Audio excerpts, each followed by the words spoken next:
Congratulations, we now have production value. Yeah, how about that? We got a fancy What? new title card. Thank you for knowing more about Photoshop than me. We finally got this made. I didn't even like Even Photoshop it. I literally just got a bunch of pictures and I kind of like collaged them around the pic that you got from however you made the pic. I was using OpenAI, Yeah. OpenArt. I think it's like a ChatGPT thing, but I'm not sure. It already has some information. But yeah, I sort of just kind of collaged it together in OBS, made it look fancy. So here we are, just two of us this time because sadly one of our comrades had to leave us due to family matters.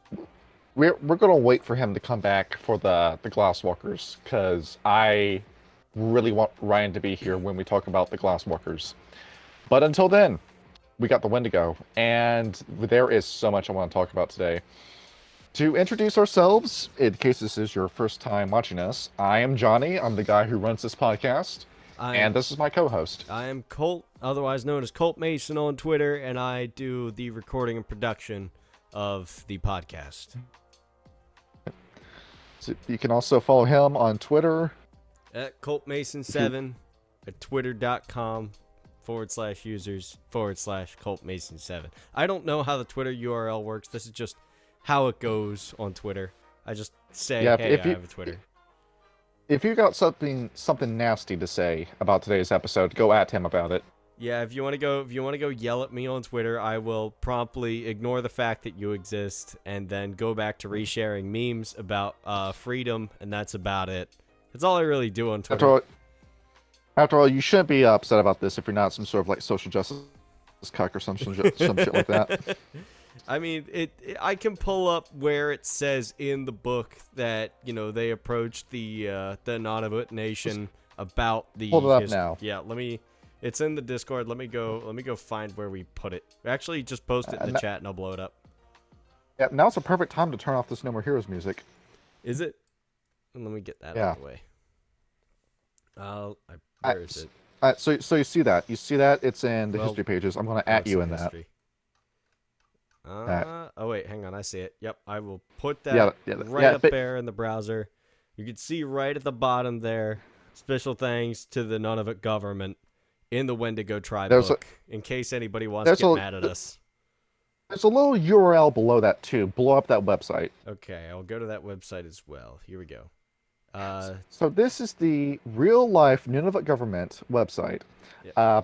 They weren't talking to these people in particular. I'm pretty sure that guy on the screen didn't even know that this was going on. But, dude, I keep seeing this complete bullshit narrative push that White Wolf as a company was just a bunch of uneducated white guys with encyclopedias of outdated information. These guys did their research for what they had. I live in a time where I have the internet at my fingertips, and these guys are pulling up information that I've never heard of. I didn't learn this in school, I didn't learn this in college, and it never comes up in passing. So, if you're finding out stuff that's gone under my radar since the 90s, that either means I'm stupid or you did a lot more research than you're being given the proper credit for. Let me put it to you this way. When I talk to John about anything, if I bring up anything in passing to John, like I always made the joke, if you gave John Peggle, he would have a tier list, a strategy guide, and a complete breakdown of all of the Peggle lore within a week. This is the guy you're talking to. Because I keep seeing that narrative get pushed over and over. There was a guy that I was talking to in the Rage Across the Internet Discord server. I don't give a fuck about this guy. I'm going to give his name, not a gangrel. He's not going to respond to this. Probably not. And he got in my face and tried telling me, oh, the reason Justin Achille wanted the Get Offenders removed was because white supremacist players kept playing as them. And it's a good thing that he did that, where I immediately knew he was lying. Because there are no white supremacists that play this fucking game. You chase them all out, if there were any, because you're so vitriolic. This is the most toxic tabletop fandom I've ever seen in my life. And yet here we are making a good old podcast about it. Also, I'd like to apologize if anything goes wrong. It started to rain outside, so. Yeah, same here. We're filming this in the middle of a tornado. Oh, okay. Well, I can do some fancy editing. Worst comes to worst. I can go on the computer downstairs that has Adobe on it if I so need to. Yeah. Our Tenna neighbors decided they wanted to make a tornado today. Yes, absolutely. Uh, Well, like they say in the And book, we'll get into the Uktena later, but, you know, the Wendigo are worried about him. and They're like, are you okay, bro? yeah, we're making these videos specifically for people like us who, you know, aren't going to buy into what they're just told on the wiki or told by their neighbor. Like, this is made for people that actually want to do the research. For Granted, I'm those just a that guy who want has no to credentials. I play just play the tabletops. Yeah. Yeah. That's the purpose just of here to gatekeeping. It's like if you get into the game because you want to play it and not because you want to change it for your own reasons. Yeah. And one more thing to say before we start this video. I am immensely disappointed with the World of Darkness fandom when it's come to the Wendigo. There are 2 videos about these guys that I can recommend in good faith because I think the videos were good. And the first one is The Gentleman Gamer's Pentix Guide to Werewolves Wendigo. I mean, from a Pentix perspective, yeah, that is how they see the Wendigo. That is his shortest one. I swear there should have been just a little bit more content in that. But for what it is, it's good. And I probably should have had this guy's video pulled up beforehand. But it's this, it's another guy who, I should probably leave his name out until I actually know what his name is supposed to be. What we can do is we can, like... No, I have it. What? Keeper of the Archive. Okay. His Roughly Apocalypse Tribe number 11 video. That's the only other video I've seen that has reported on the Wendigo, has told the actual story of the Wendigo. But Rage Across the Internet, and Werewolf Den especially, you just use this as a means of propaganda. You just use this to push your own politics, and you didn't actually report on the Wendigo. And yeah, this is a call out. I am immensely disappointed in you, especially in Amelin and Ryan of Werewolf Den, because not only was there racism in your comments sections, but you were actively encouraging it. And dude, this is not the fandom I want to be a part of. So here we are trying to tell it right. Yeah. So here we are. We're talking about the Wendigo, and we're going to give you the actual fucking story this time. That is correct. Hmm. So take us away on the history. To get some extra information about these guys, I contacted our totem, Digital Eye. Yeah, guess who that's supposed to be. And I asked them about some more information about Canadian natives. So the tribes we were talking about, when it comes to the Wendigo, we're talking about the Ojibwe, Odawa, Algonquin, I gotta slow my roll here. Haudenosaunee, the Cree, the Inuit, the Micmac, the Blackfoot, the Salish, the Dene, and the Huron-Wendat. There are a few others in there. I've probably missed a few names because, you know, this is a whole bunch of land filled with so many nomadic people. I'm bound to miss a few names. Yeah. But this is who we're talking about. But our story doesn't begin in Canada. We start in Russia. Yeah, something else nobody seems to remember when it comes to talking about the Wendigo. This tribe started in Russia. It was not known by any particular name at the moment. These were some guys who were living next to the Silver Fangs and the Shadow Lords, and you know those guys don't make for very good neighbors. So, the Proto-Wendigo, the Proto-Croatan, and the Proto-Uktena decided we are going to go and we are going to find a land that we can call our own. We're not going to go south to China because the Kuei-jin are waiting for us there. We're going to make this massive ice bridge, and we're going to use that to cross the Pacific Ocean all the way to this new continent. How they knew about that continent? Well, you know, you can talk to a spirit. The spirits will tell you anything. You're the theurge amongst us. You know this. Yeah. I would also like to point out that does explain why a lot of the gifts of the Wendigo include things that are in regards to ice and cold resistance, which I think is kind of a neat note on that part. Yeah, if you want to play a cryomancer, these are the guys you want to play as. It's kind of sick. We'll get into that later.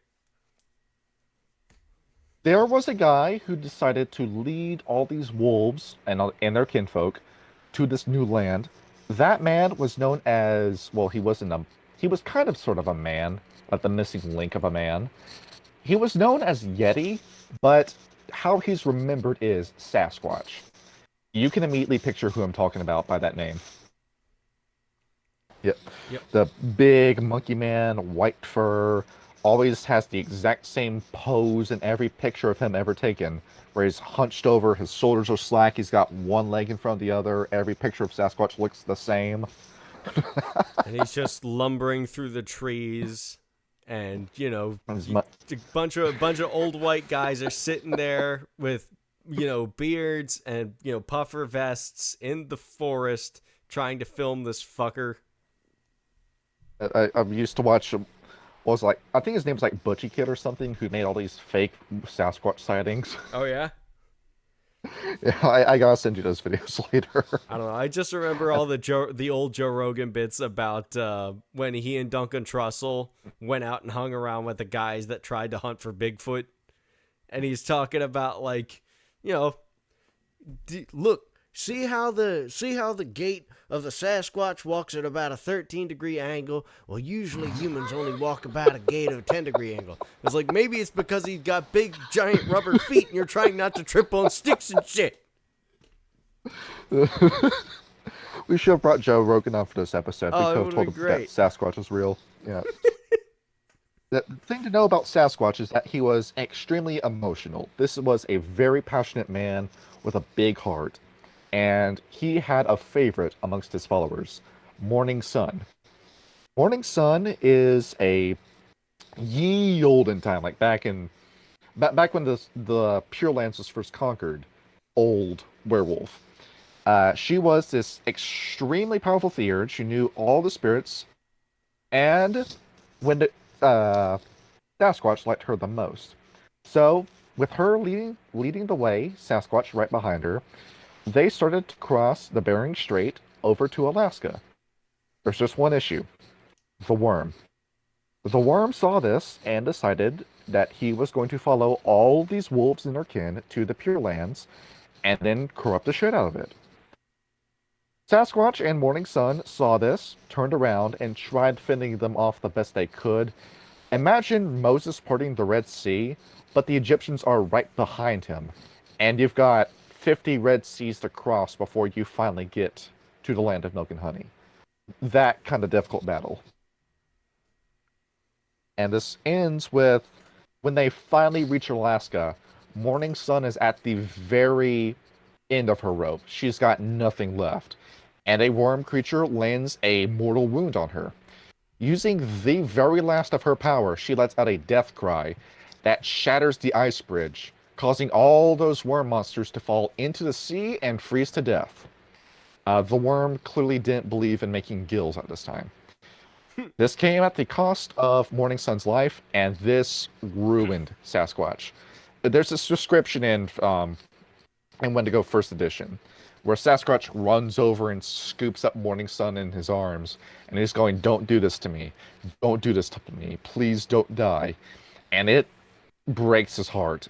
This goes from an extremely passionate totem to probably the coldest totem, pun intended, out of all the totems you could take. I mean, I think Griffin is the only one on par in terms of emotional and social ineptitude. But yeah, Wendigo, Sasquatch at the time, Sasquatch made the choice to become cold. And after that, Sasquatch just went away for a while. What's he called now? Well, now he is called the Wendigo, if I recall correctly. Yeah, when he comes back, after however long he's away, the Wendigo don't give a specific time. He's a wolf now. And he looks like Morning Sun in Lupus form, in Kronos form. And everybody looks and goes, "Whoa, who are you? Are you Sasquatch? Are you still you?" And they're looking at this guy, and he's got icicles orbiting around his neck. He's got drops of ice coming out of his fur that form ice elementals when they hit the snow. And he looks pissed 24/7. So a lot of the Wendigo don't know if this is some random wolf that lived here that killed Sasquatch and then stole his power. So they try figuring this out. There's one story of a Wendigo who walks off on the own and he's crying his eyes out. Well, not Wendigo Prime, like the wolf Wendigo. And he's crying of the supposed death of Sasquatch. And a rabbit hops up to him and says, "Well, what are you crying about?" And he says, my Sasquatch is dead. Our guy crossing the Bering Strait, he's dead, and Morning Sun's dead."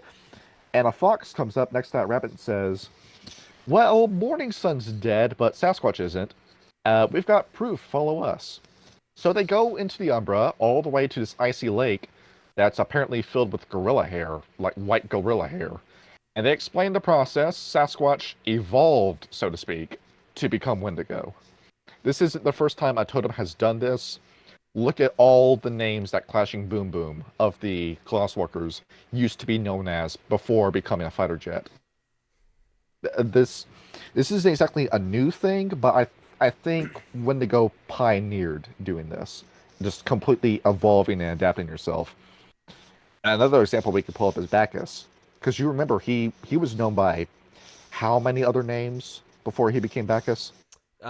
I know quite a few. Wasn't he technically referred to as Set in Egypt, but it was more like his evil incarnation? Yeah, like he was when people were venerating Set, they were also looking at Bacchus. It's kind of like the prayer was split between the two. Mm-hmm. But you remember that guy started off as Shiva before becoming Bacchus. Yep. I couldn't remember all the the different name names of they've the Hindu god. Yeah.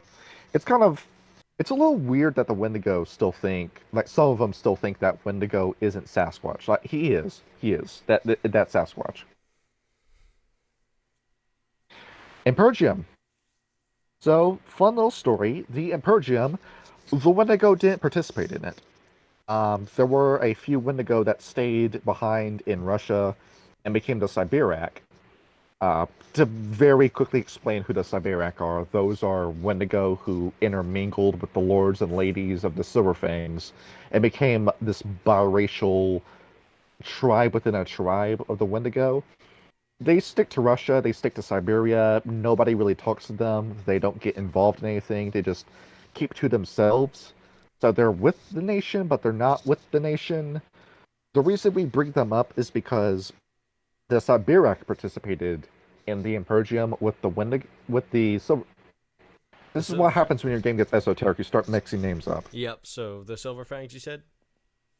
The Siberiac start helping the Silverfangs, and the Siberiac kill humans. The Wendigo just don't care.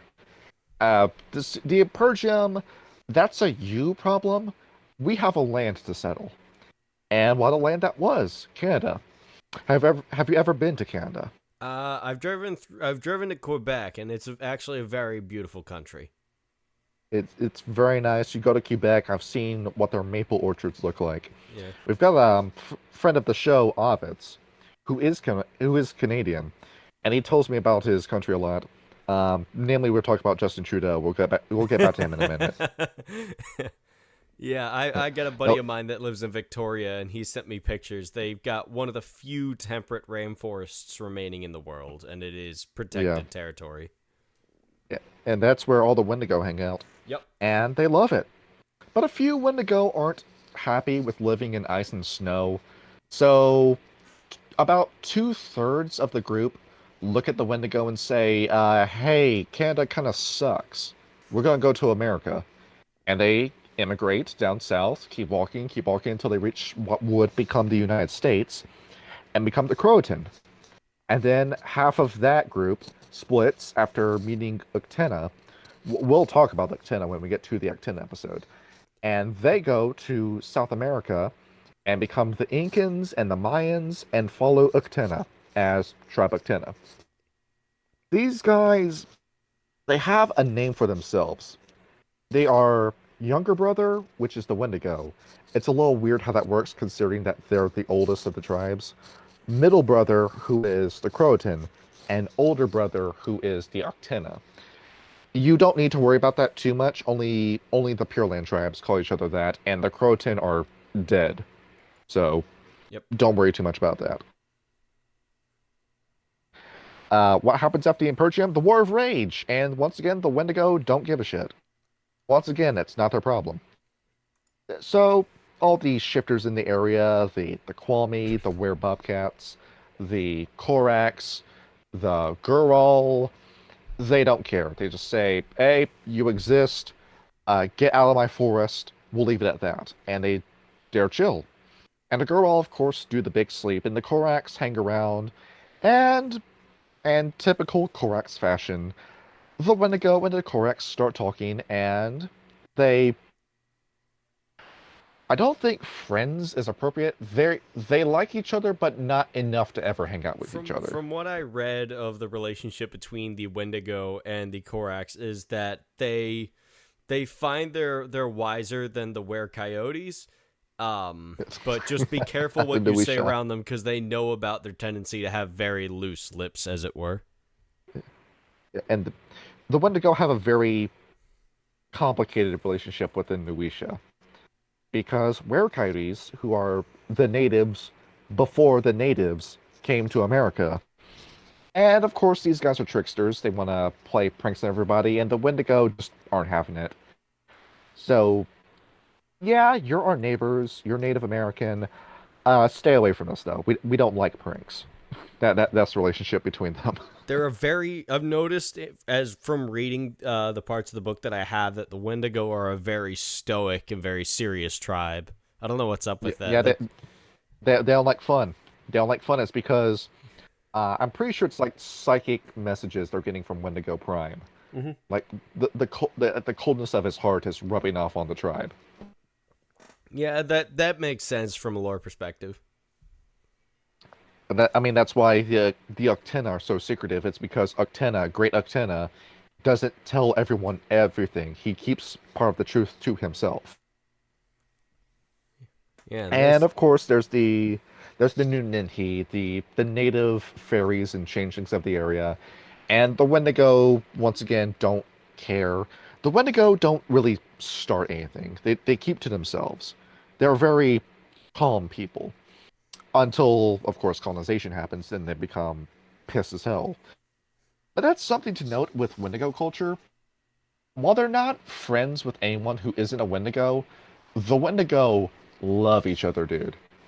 I mean, we talked about the Fianna and the Black Sparrow dancers, and you know how tight they were when the Black Sparrows were the White Howlers. Yeah, they were brothers.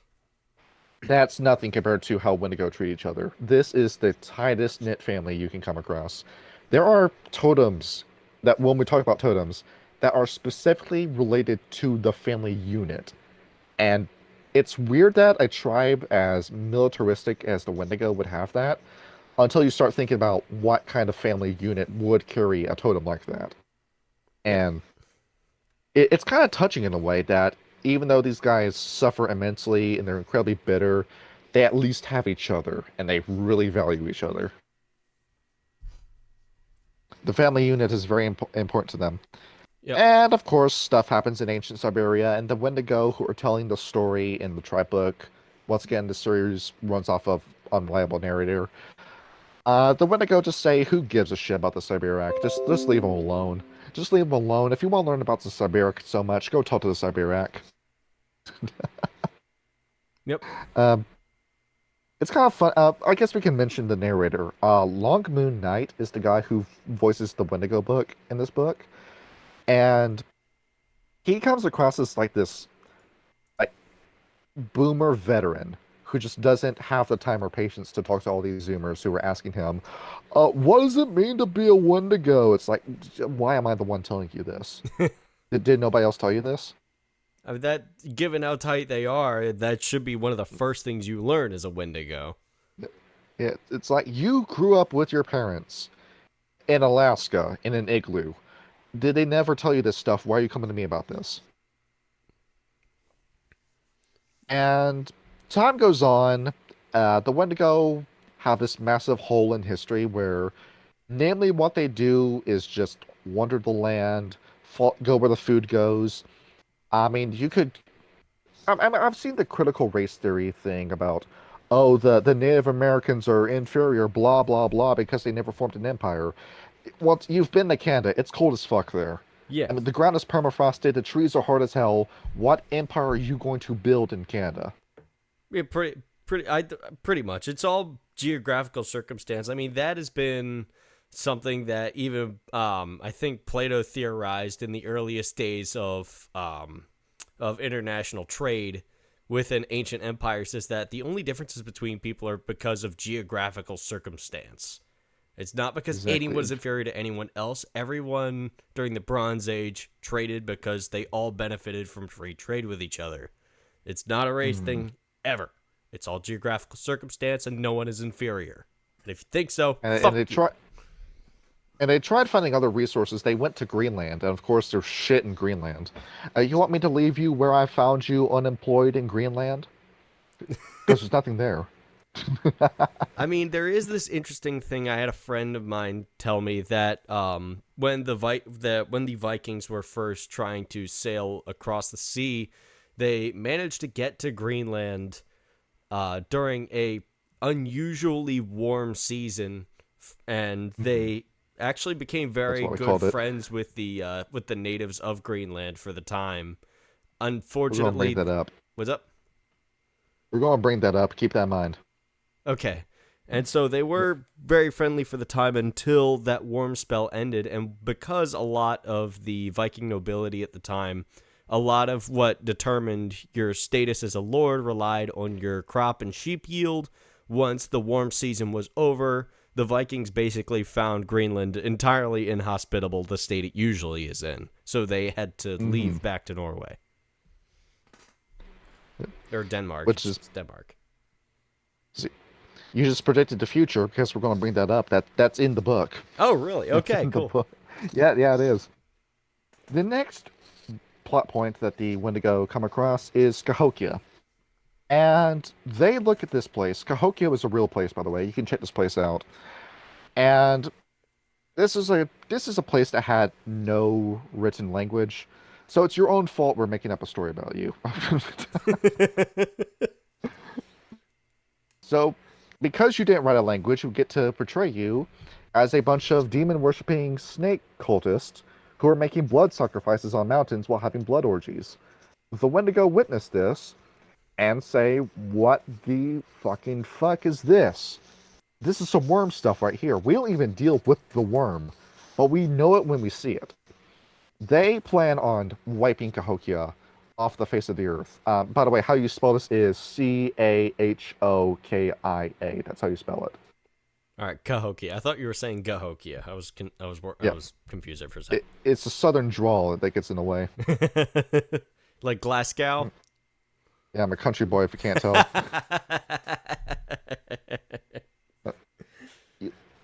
They go to the Croatan. The Wendigo go to the Croatan and say, we are going to level this city. You want in? And the Croatan pause. They're very patient people. They have Turtle as their totem. Turtle's a pretty patient guy. They look at Cahokia, and they just happen to be looking at it when they're not doing the blood sacrifices or the orgies. So they look at the Wendigo and say, what's your problem? These guys aren't doing anything. They're just a bunch of people that have a lot of corn and want to trade the corn. In fact, we're going to go buy some corn from them right now. We're not destroying this place, and you're not doing it either. So that pisses the Wendigo off. They go to the Uktena, and they say, same story, we're going to attack Cahokia. You want in on this? And the Uktena say, let's spy on these guys for a day. And the Uktena reaction is, oh shit, oh fuck, oh shit, oh fuck, oh shit, oh fuck, we're about to get found out. And they immediately squash any operation. They say, no, don't attack Cahokia. Just don't do it. We're not going to tell you why, just don't do it. Sus as hell, of course. And the Wendigos decide, well, fuck both of you. We're going to attack Cahokia anyway. And they do it, and it's an awesome victory, and behold, there's Fomori there. They're right, that is a wormish city. So, yeah, I combined city and shit, so it's a wormish city there. I mean, it is, yeah, because it's Fomori. Exactly. And once again, the Wendigo are pretty badass. They fight Fomori before they even know what Fomori are by themselves and win. Yeah, they don't fuck around. These guys they're about to get even more badass. The invasion of Cahokia ends with the Wendigo giving the middle finger to the Croatan and the Uktena saying, we're fine without you. We're done talking with you. If you're not going to support us when we're right about something, we're just not going to support you at all either. Hmm. And behold, relationship with Croton and Octena has ended. Now Red Talons is my best friend.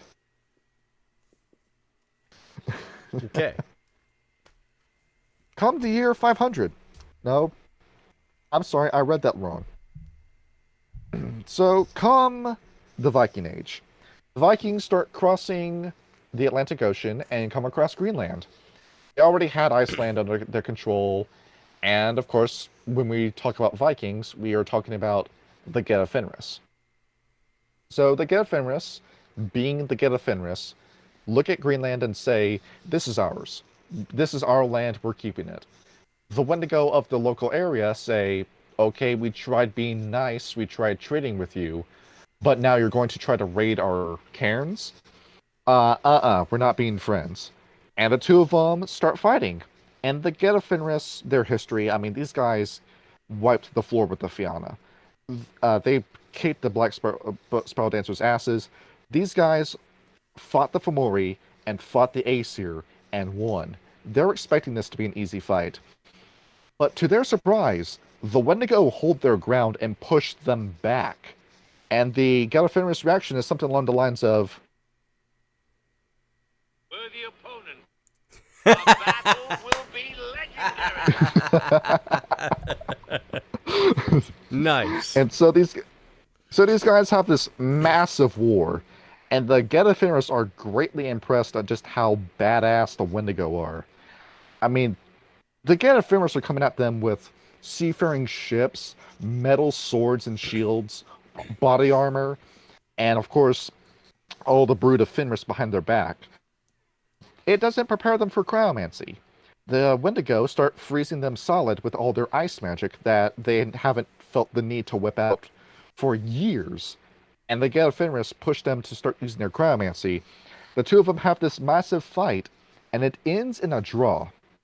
I want to point out, uh, with all the enemies that the Geta Fenris has fought in the lore, the Wendigo are the one and only faction, before, present, and after, that has fought the Geta Fenris to a draw. The only. The only. The Wendigo. You don't fuck with these guys. Are fucking the badass. Wendigo. Exactly. These are the baddest motherfuckers out there. So, this causes a new camp to form within the Geta Fenris, who are direct allies to the Wendigo. They're called Ymir Sweat. And the Wendigo are kind of iffy about this. It depends on what Wendigo you ask about the Geta Fenris. Some say we were never friends. Some say we were great friends. It depends on which Wendigo you ask, because sources vary on Wendigo opinion. But Ymir Sweat stays. They decide, fine, the cairns that you managed to take, we'll let you keep those, because you gave us a pretty good war. We're going to let you have those. And the Wendigo immediately regret that decision, because what happens after this? Enlighten me, actually. Colonization. Oh yeah, that's right. The British come, that you've got conquistadors giving the Octena hell down in South America. You've got the British and the French coming after the Wendigo. And the Wendigo should have been able to just win this fight easily, but there was one issue. Because of the Shadow Lords doing something really stupid, we're going to cover that with the Shadow Lords when we get to the Shadow Lords. The Eater of Souls is released into the Umbra. If you don't remember who that is, that's the Consumption Worm. The actual Consumption Worm. The one that doomed the White Howlers to a lifetime of dancing the Black Spiral. Well, that's a Defiler. Oh, I got the Defiler and the Consumption Worm mixed up. Oh, don't worry. The Consumption Worm is basically the embodiment of gluttony in excess. This is this giant worm monster that just eats and destroys. It leaves nothing to take its place. It's not sustainable. It's just going to feast on the delights of the world and then leave nothing for anyone else. and it starts making its way towards the surface world. If it reaches the material plane, it's all over. I mean, that's going to be the apocalypse right then and there. The Wendigo see this, and forgetting about Cahokia for a minute, they start running to the aid of the Croton and the Actina, but there's two issues.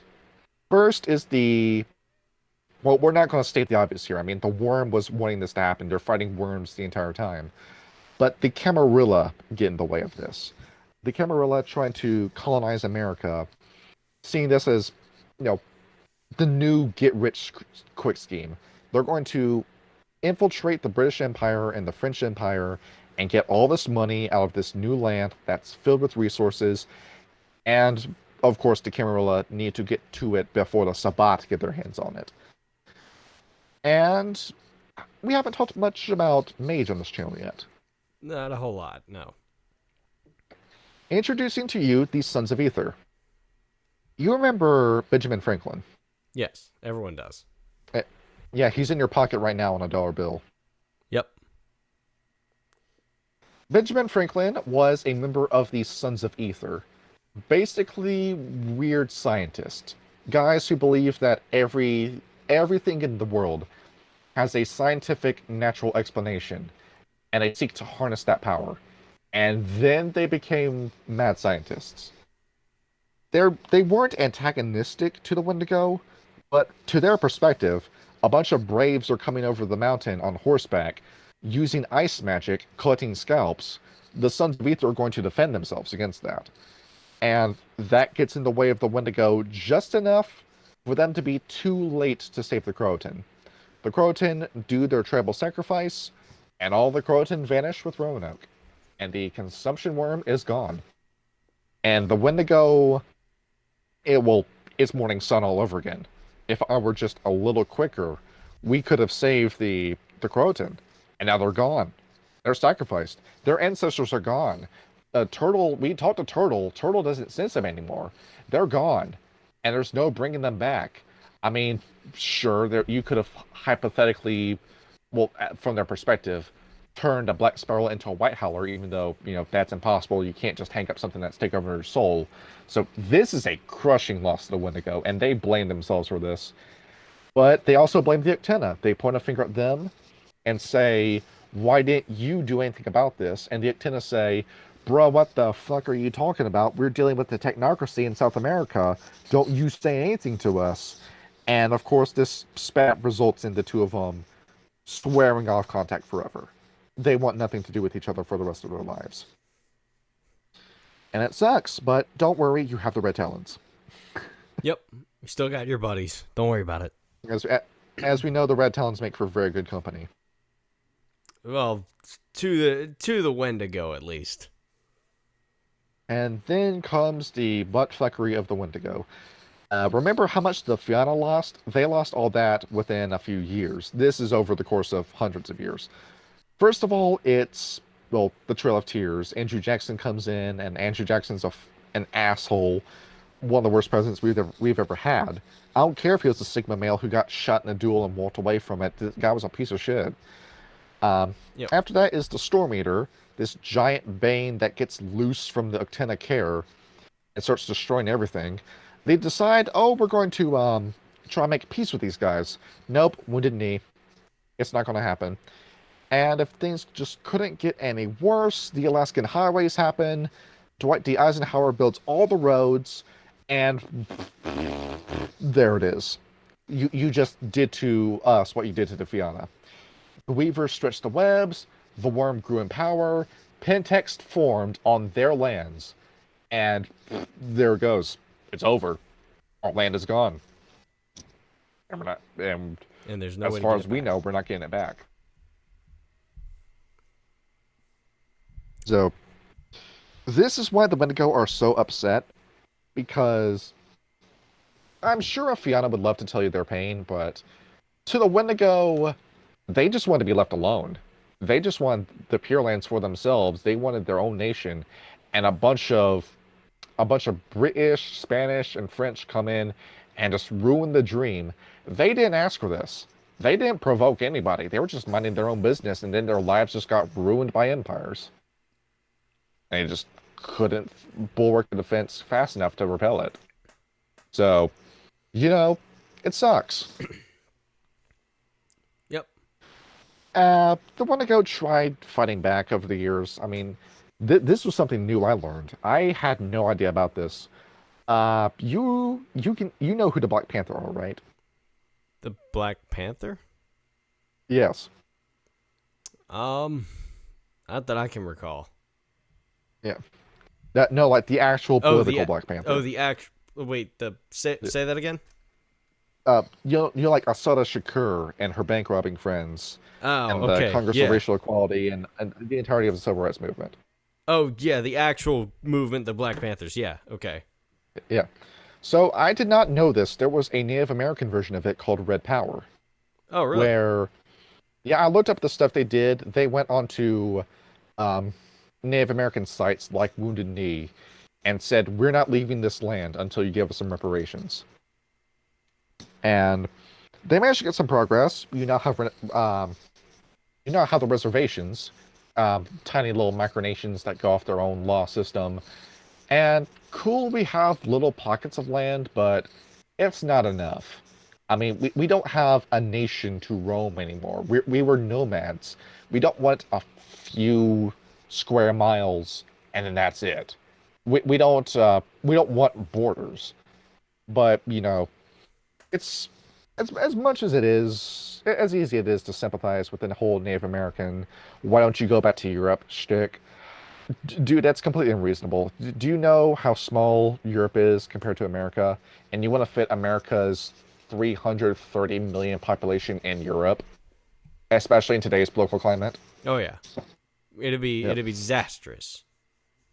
It's completely unreasonable. So, yeah, like me IRL, I sympathize with it, but at the same time, me myself, I didn't do anything to a Native American. I haven't done anything to any race.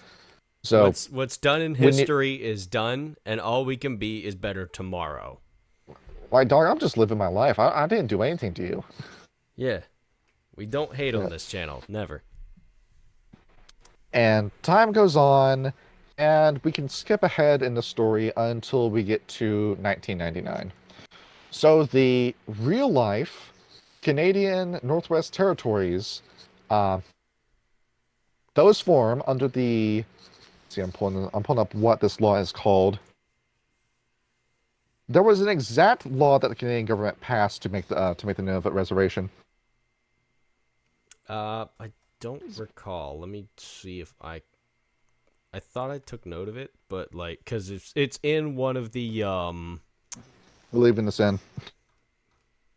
yeah, it's in one of the camps because it was the act of one of the camps that made it happen, but I Yeah. don't remember the actual name of the law that was or the act that was passed in order to make it happen. Well, apparently it's many laws because I'm going on Google right now trying to pull up the exact law, and I'm getting laws plural put in my face about this. So it's been like it was a whole giant group of legal acts passed in order to make this happen. Well, we'll see the big one that happened in 1999. We'll just make it simple on us. Yep. Sorry, we didn't have the law in our hand. It happens. We can't have You'll everything. look We'll do it the up. best we can. You'll look it up. You'll put it in the comments. Yep. Nunavut forms, and the Wendigo say, we need to funnel as much money into this reservation as possible. I mean, this isn't like some sort of like pissant reservation. This is an entire region dedicated to them. Like set up where the First Nations and the Yukon are. And they're looking and they're realizing we've got to make some money in some pretty shameful ways. So they start making casinos. They start doing powwows for money. They start, doing all the, not as glamorous Native American things to make some money. Yep. And the whole goal of the Wendigo is we are going to raise as much money as possible and funnel it into Nunavut. And then when the apocalypse happens, with all the resources that we have compiled in Nunavut, we are going to expand and retake all the land we lost. And that's our history. Yep. All right. But what happened to Siberiac? They're still around. How many of them? There's a small group. I think I was looking up the actual native tribes of Siberia? Russia. Yeah. Yeah, yeah, because funny story, you can look these guys up. A lot of people forget that Russia's Asia sometimes, and they forget that there's indigenous tribes there. And I was looking these guys up, and they're very similar in practice to our Native Americans. I mean, some of these rituals and some of these outfits are almost identical. And they're still around, and the tribe of them is around, 3,000 people per tribe. Yeah, something like that. It is a coin toss as to how many of them are Wendigo. Because, not many werewolves are forming anymore. Sometimes a werewolf will breed and then the child just won't ever transform. Thank you, Worm. Yeah, that's kind of scuffed right there. Yeah, it's pretty alarming. That's why we gotta get this apocalypse stuff underway. Well, we'll work on that in our game. We'll see how that goes. Let's see. We would now like to talk about the breeds and the auspices. All right. These guys are pretty similar to the Gadfenris in a lot of ways. Don't ever tell a Wendigo that to his face. He's going to kick your ass if you say he's anything like the Gadfenris. Oh yeah. So, these guys, well, it's almost one for one with the Gadfenris, come to think of it. I mean, the Hamids, majority of the members of the Wendigo are Hamid. They want to make sure that you are a Native American before you get into the tribe. Something to note about the Wendigo, they're pretty xenophobic. They hate white people, they hate black people, they hate Hispanics, they hate Asians, and they hate any Native American who wasn't a Wendigo or a Wendigo kin. So if you weren't any of those tribes that we listed in the start of the video, guess what? The Wendigo aren't going to accept you. There are two exceptions. You have the Siberiac, who are biracial to begin with, and the Wendigo that hang out with the Ymir Sweat, given that their kinfolk tend to intermingle a lot. You get some biracial Wendigo with them, but that's an exception, not a norm. Mm-hmm. Lupus. With how many Timberwolves are in Russia and Canada and America, I'm going to make an assumption. I'm going to say that this is the tribe that has the most lupus of all the tribes. Namely because of how many wild wolves are still in these areas. Well, it's either that or the red talons, and we'll get into why that is later. Yeah. And the red talons, of course, are only lupus. So, them having this many lupus, that's part of the reason why the red talons like them so much. It's that, hey, you're lupus, I'm lupus, so we can hang out together, and Griffin is going to approve of it, because Griffin doesn't want me hanging out with humans. So, cool. You want to go to my place and hang a dead body on a tree and decorate the tree with his intestines? Yeah, the Griffin sounds like a very scuffed and prejudiced mother. I'm going to gush over Griffin when we do the Red Talons episode. Yep. I love that guy. You love the red talons in general. Yeah, the Red Talons. That might be my favorite tribe, dude. Yeah. I say that playing a Glasswalker. I mean, we all like different things. I mean, after reading some of the stuff about the Wendigo, they are growing on me. Yeah, these guys are pretty damn cool. The Metis, by the way. Yeah, it happens. It happens. The Wendigo say it themselves. It happens. Sometimes we get horny. Sometimes we mate with each other. Sometimes we make a Metis. What are you going to do? Kill us? We fought the Gadfenris to a draw. You can't do that. Yep. So, if the Metis is a badass, if he can hunt, if he can fight, if he can talk pretty, they'll let them in the tribe. If he's an active detriment, they're going to sacrifice him. Simple as. Well, they're somewhat better than the Fianna. The Fianna will let you live, but you'll just be ostracized and outcast forever. Yeah.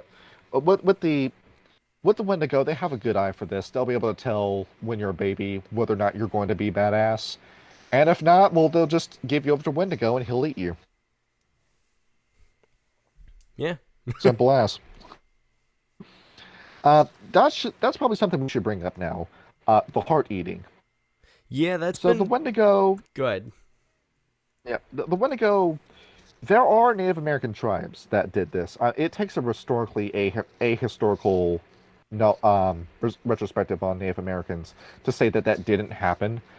Especially if you're talking about the Aztecs and the Mayans. Well, maybe not so much the Mayans, but the Aztecs were gory as fuck. Yes. There were tribes like the Anunnaki who did eat human flesh. The Wendigo don't do that, and if the Wendigo ever did do that, they wouldn't tell you. There are a couple of rituals that require it. I don't remember which ones. I'll have to go down the list, but I know there's some that require you to bite a heart in order to cast the ritual. And it's not about the taste, it's about sending a message. If you come across a corpse that has the heart ripped out of it, and then you find the heart 5 miles away with like a big bite taken out of it, or maybe just a tiny piece of it spat into snow, that's going to scare the hell out of you. The True. Wendigo specialize in terror. They learned that from the Red Talons. The Red Talons have gifts that are specifically made to scare the shit out of humans. The Wendigo picked up on a few things from the Red Talons. So if you want to, it's weird saying what I'm going to say. If you want to play a terrorist, the Wendigo or the Red Talons are what you want to look at. Yeah. Although I will say, from what I've read, they follow the litany very closely, and they especially abhor cannibalism within their rituals. Like that is brought up several times within, especially the rituals of judgment. They stick to the litany, but at the same time, they do it with a grain of salt. They say it's good rules. I mean, rules are in place because, if there weren't any rules, we'd do something stupid. Mhm. But we didn't write these. The Silverfangs wrote these, and the Silverfangs, we don't hate them, but they certainly didn't invite us to write these rules. So, if we break one, so be it. What are they going to do? They can't enforce this. They can barely keep the war together. They didn't send any reinforcements over to us when the Eater of Souls was ruining America. So, Yeah. we don't care. We'll We'll get follow into it when we follow it. we'll get into the relationships between the Wendigo and the Silverfangs in a minute. The perfect auspices. A Ragabash. Um, no jokes. The Wendigo don't like fun. You are a spy or a scout, specifically made for that. You're going for a stealth build with the Ragabash. You are the guy who is going into enemy lines to your in-drawn oil rigs, and you're looking it over, figuring out how am I going to kill these guys. And if you're a high rank, you do the job by yourself, and then just leave. You're not a silent strider who are the masters of assassination, but you're pretty badass by yourself as a Ragabash. The Theurge, well, look at Native Americans. Look at how important shamanism, animalism, and talking to spirits is to Native American culture. You can very quickly figure out how to Theurge. Yes. Yeah, if you're confused about any rites, just pull up a powwow video on YouTube, get some ideas. There you go. Theurge, very self-explanatory, very easy to talk about. And given how important spirits are to Native American culture, you have a deep reverence for these spirits. Wendigo especially. This is a guy that you talk to a lot. And you have some other guys you talk to often, like, we'll throw a totem out there. Hare, for example. You're a guy who talks to Hare just about every other day. If you need something done, you're going to say, Great Totem Hare, give me some guidance. Help me land my arrow on my prey, even though Rabbit doesn't necessarily do that, but you get the idea. Yeah. They call upon them when they're needed. Philodox, have you seen any Western movie? I saw good and bad. I saw the good, the bad, and the ugly. Anything with a Native American chief in it? Oh, I saw the Searchers. Yeah. So what the Philodox do, as we know, the Philodox are kind of like the lawyers of Werewolf Society. Yeah. So a lot of stuff happens within the Wendigo. I mean, occasionally you'll have a guy who loses his shit and eats his body. The Wendigo tend to commit a lot of crimes, and the Wendigo fight a lot of legal battles, as we can tell with all these laws that Canada passed for reparations and some of the stuff that you see in America today.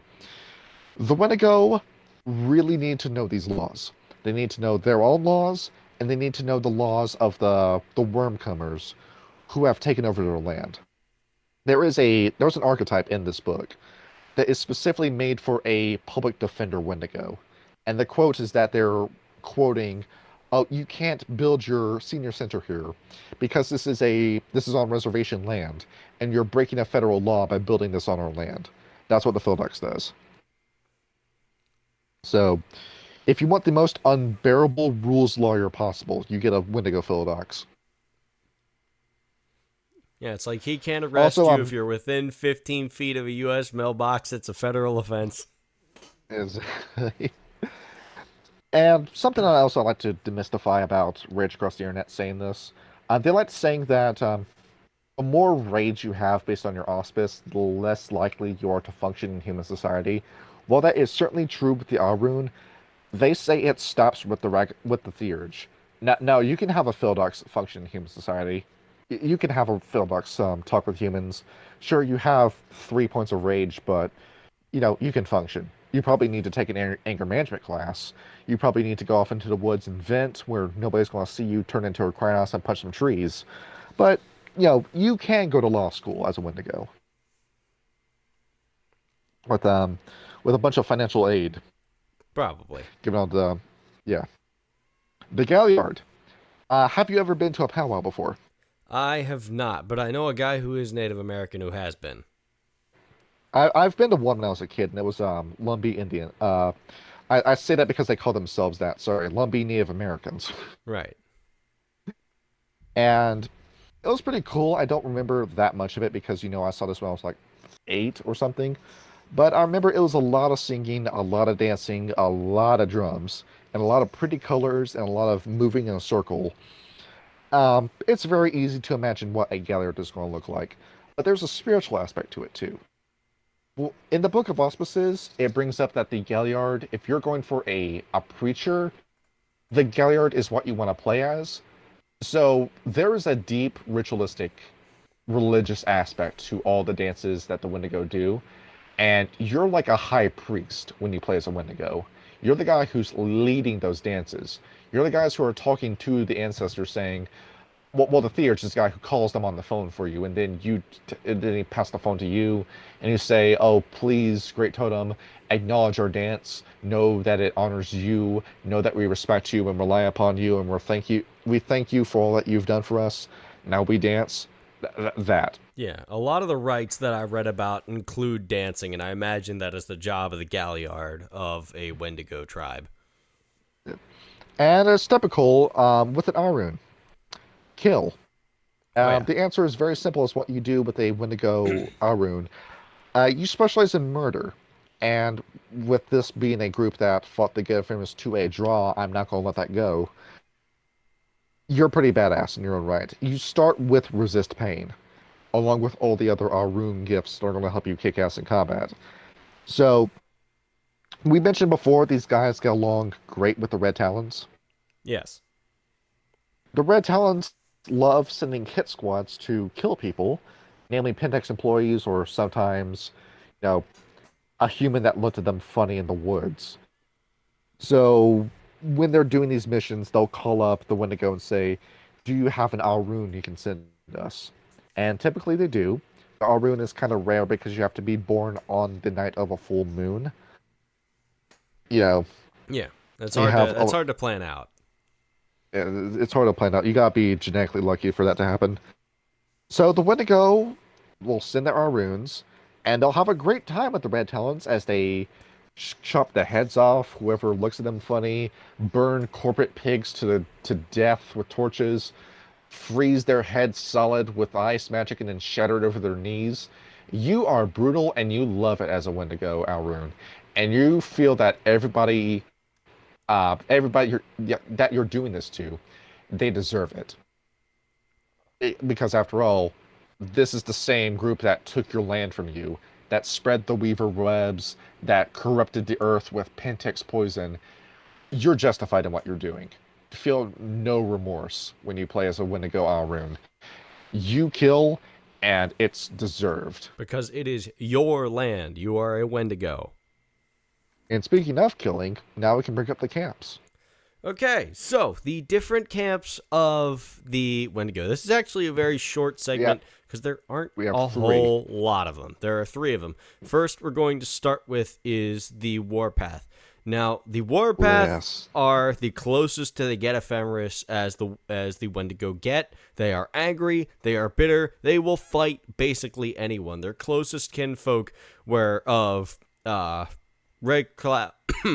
Whereas Red Cloud and Crazy Horse and Sitting Bull, they kicked ass. They beat the hell out of anyone. However, in recent years, because they've sort of moved towards fighting legal battles as opposed to actual battles, they have shrunk in size recently. However, a lot of the younger generations of Wendigo are getting really tired of the peace. They're getting tired of the powwows and the casinos.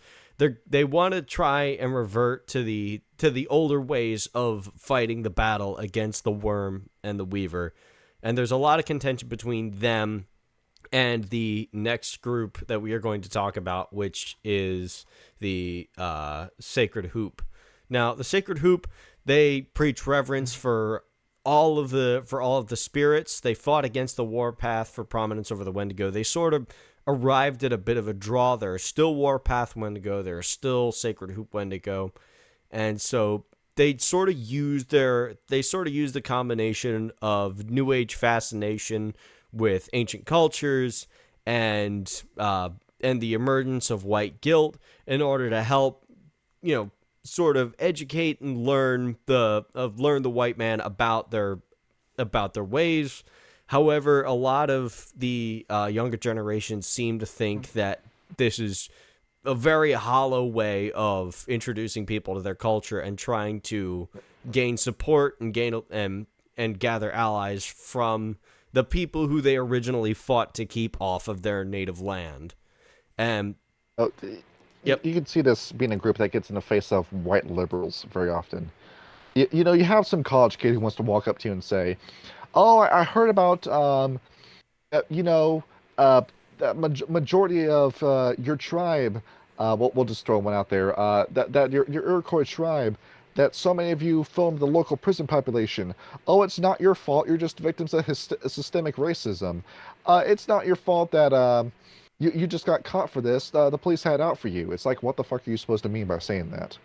yeah, How am I not it's a supposed to whole take lot that in a of nice way? yeah, it's a whole lot of liberal sugar-coated liberal racism is what Yeah, occurs of it. yeah. Very Me and you both watched condescending First the and very Cat. disgusting. Me and you both watched First the Cat, and you remember his first scene with Duke, right? Yes, I do, and I will not quote I that for always wanted. this. I will. I wanted to be a crow. I wish I was born as a crow. It's like he doesn't realize this. What an asshole he sounds like saying this. Exactly. And But even in the start of the film when all the chicks that he's trying to get with are doing the same thing to another crow. And just a little side note, Ralph actually did an incredible job showing just how patronizing a lot of people were in that time, and that he still grew happens a lot today. he grew up in New York. He had friends in Harlem. He He grew up saw in the shit happening Harlem. on the street. Yeah, he saw the shit happening on the street. He was there with the people, and that's very important. Yes. What you're looking for with the Sacred Hoop are people who are genuinely interested in the culture. I mean, I like folklore. I like checking this stuff out. I checked online to see if there was any Native American powwow happening th- um, this month, and it turns out I missed it. It happened May 22nd. Oh, okay. I was late. That would have been good to check out. So make sure I'm not talking out my ass. Make sure I'm actually seeing one. So I'll have our YouTube videos. Yeah.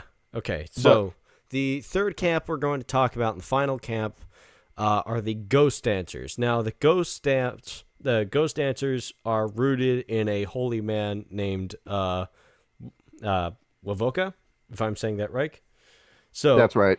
Wavoka wanted to serve and try and make the land as clean as it used to be, and so this was basically what he would do is he tried to teach that living by the ways of Mother Gaia and dancing the ghost dance, that a new world could be brought about, and he tries to work to rid the Pure Lands of the whites through its own litigation. They were instrumental in establishing the Nunavut Nation.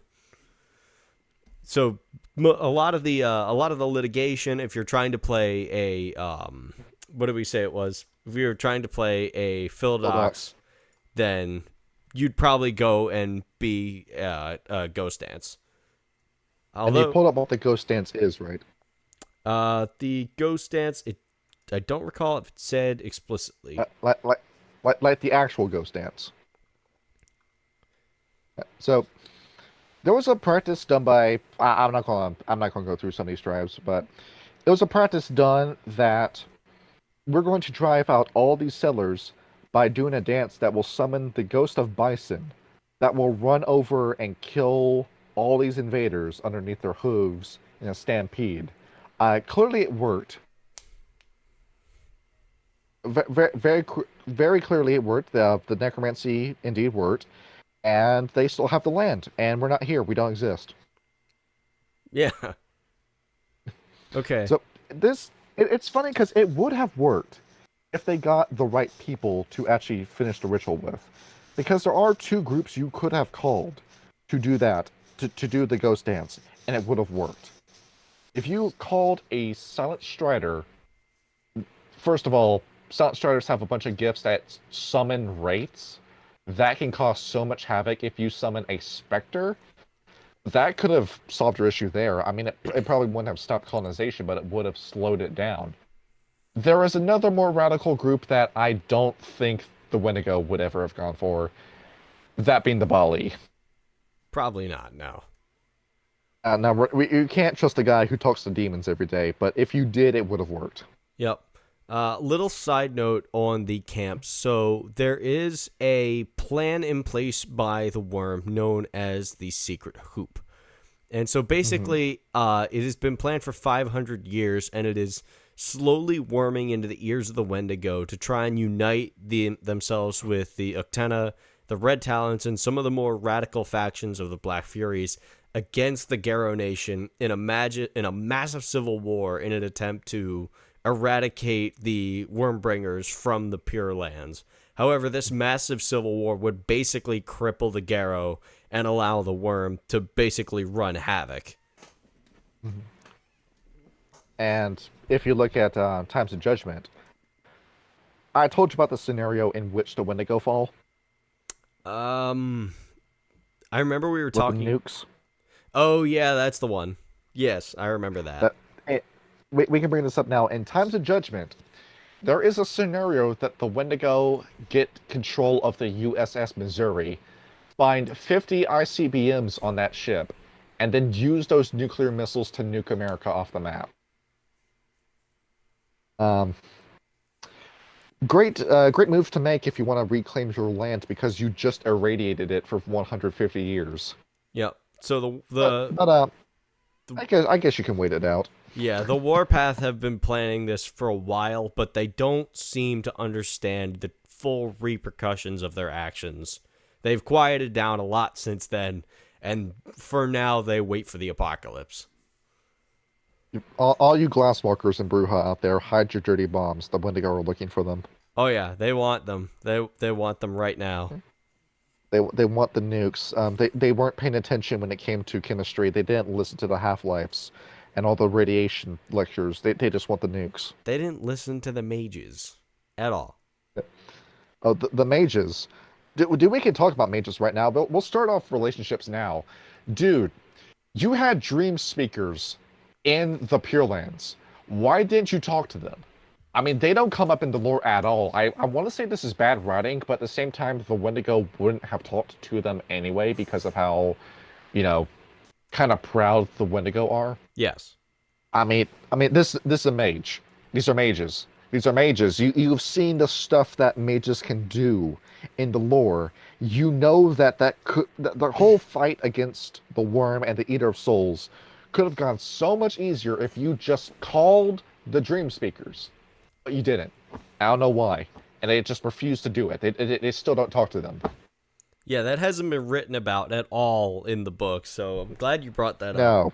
No. So, yeah, Go ahead. Dude, if you're running a Wendigo game, if you have Wendigo in your game, have them talk to dream speakers, please, please make that connection.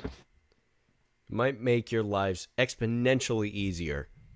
I mean, there's no reason to not do it. Yeah. Okay, so in relation to the other Garou tribes, so for the longest time, a lot of the Wendigo sort of just minded their own business in the Pure Lands, otherwise known as the Americas. And it says in the book that they forgot their cousins across the waters, but they didn't forget the Wendigo. And so when the worm came for them, they saw them all as conquerors. So we're going to go down the list real quick, starting at the Black Furies. So they respect them, but they feel as if the fact that they don't include men in their group robs them as half their strength. They think that's a wormcomer idea. They do like how the Black Furies care for the land, and they will occasionally come to their aid, but they also get along in the fact that they both hate the Get Ephemeris mutually. They look at the Black Furies and they say, "LOL, mental illness." Yes. Radical feminism, LOL. That's basically what the Wendigo do. It's like, you don't have men. Why not? You set up an entire tribe just for treating women better. Look at our history. There hasn't been a single point where we've treated our women like shit. I mean, why do you exist? You exist because diseased white minds caused you to exist. This is stupid. That's basically what the Wendigo were saying to the Black Furies, but they still respect them just for the fact that they care for the land and they also don't like the Get. So yeah, even though they could cave a Black Fury's face in, they were still respectful enough. Yeah, basically. So next, the Bonars. They think they're pathetic and disgusting for being homeless, although they understand that they are the way they are out of misfortune and not by choice. However, they think that they are kind of weak compared to the Ratkin, and they get what they deserve at that point, basically. I mean, that's a pretty biting insult to be called worse than the Ratkin. Yeah, that's how the Wendigo think of the like we said, the Wendigo are a very proud breed of werewolf. They really don't like most of the European tribes that came to America. Speaking of the Children of Gaia, they admire the fact that the Children of Gaia at least admitted guilt for taking native land, the Children of Gaia frequent tourist traps, but they still don't necessarily like them. There's still not posting the history pages right now. They can put up on the screen. Yeah. This is the Wendigo's reaction to the Children of Gaia being around them. Yeah. It's a lot of candles. You want to come to me? You want to come to me with all your happiness and smiles and all your bullshit? Just leave me alone. Oh, yeah. Just leave me alone. I don't want to be around you. Just leave me be. Basically, yeah, the Wendigo always want to be left alone, and that's just what they do. Okay, so next we have the Fianna. They hate the Fianna. They absolutely despise. Yes, they absolutely despise them because they brought whiskey and disease, and the Fianna act like they're everybody's friend. The Wendigo think they're just a bunch of arrogant, drunken fools, and they need to be killed for the blood debt of colonizing their land. They hate the Fianna. The Fianna lost a lot. I mean, Ireland's gone. Ireland's gone as far as the Fianna can be concerned. The Ardgrai still lives there, but it's gone. Yeah. And the Fianna will say, "Oh, we lost our land. Why don't you like us?" And then the Wendigo say, "Look at the land you immigrated to." Well, yeah, it was nice until everybody else showed up. The FTA, Fianna to Africa Fund is now open. We'll send all the Fianna there. Yeah. They might just take you up on that offer. I'll think it might be a little too wild for them, though. That's wild with a Y. Potatoes with yams. Yeah. I'm sure they can deal with that. Okay, so this is part of where the book's unreliable narration comes in. Now, for a while, there was a mutual respect between the Get Ephemeris and the Wendigo for having equal strength of footing, but as of recent years, the Wendigo hate the Get Ephemeris because they only know strength and they have no use for wisdom. They are completely arrogant and brutal, and they say that they would kill their way through a dozen Garou if they get one side of precious glory. And so basically, if a Get Ephemeris shows up in a Wendigo cairn, kick the shit out of him and let him know who's boss. That's what they would do. It really does depend on which Wendigo you ask to, because Ymir Sweat, they're cool with them, but some of the other guys, like Mjolnir's Thunder or the Hand of Tyr, they really don't like, and especially the Swords of Heimdall.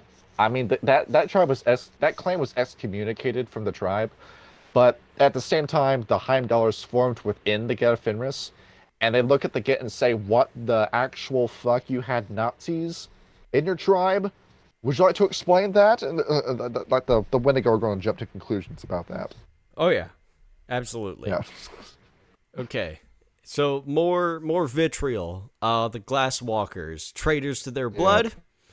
The Fiona would agree, and so they basically say that they have given all of their consort to the Weaver. The Weaver, of course, is one of the main enemies of the Wendigo, and so basically ignore them. They're only worthy of scorn.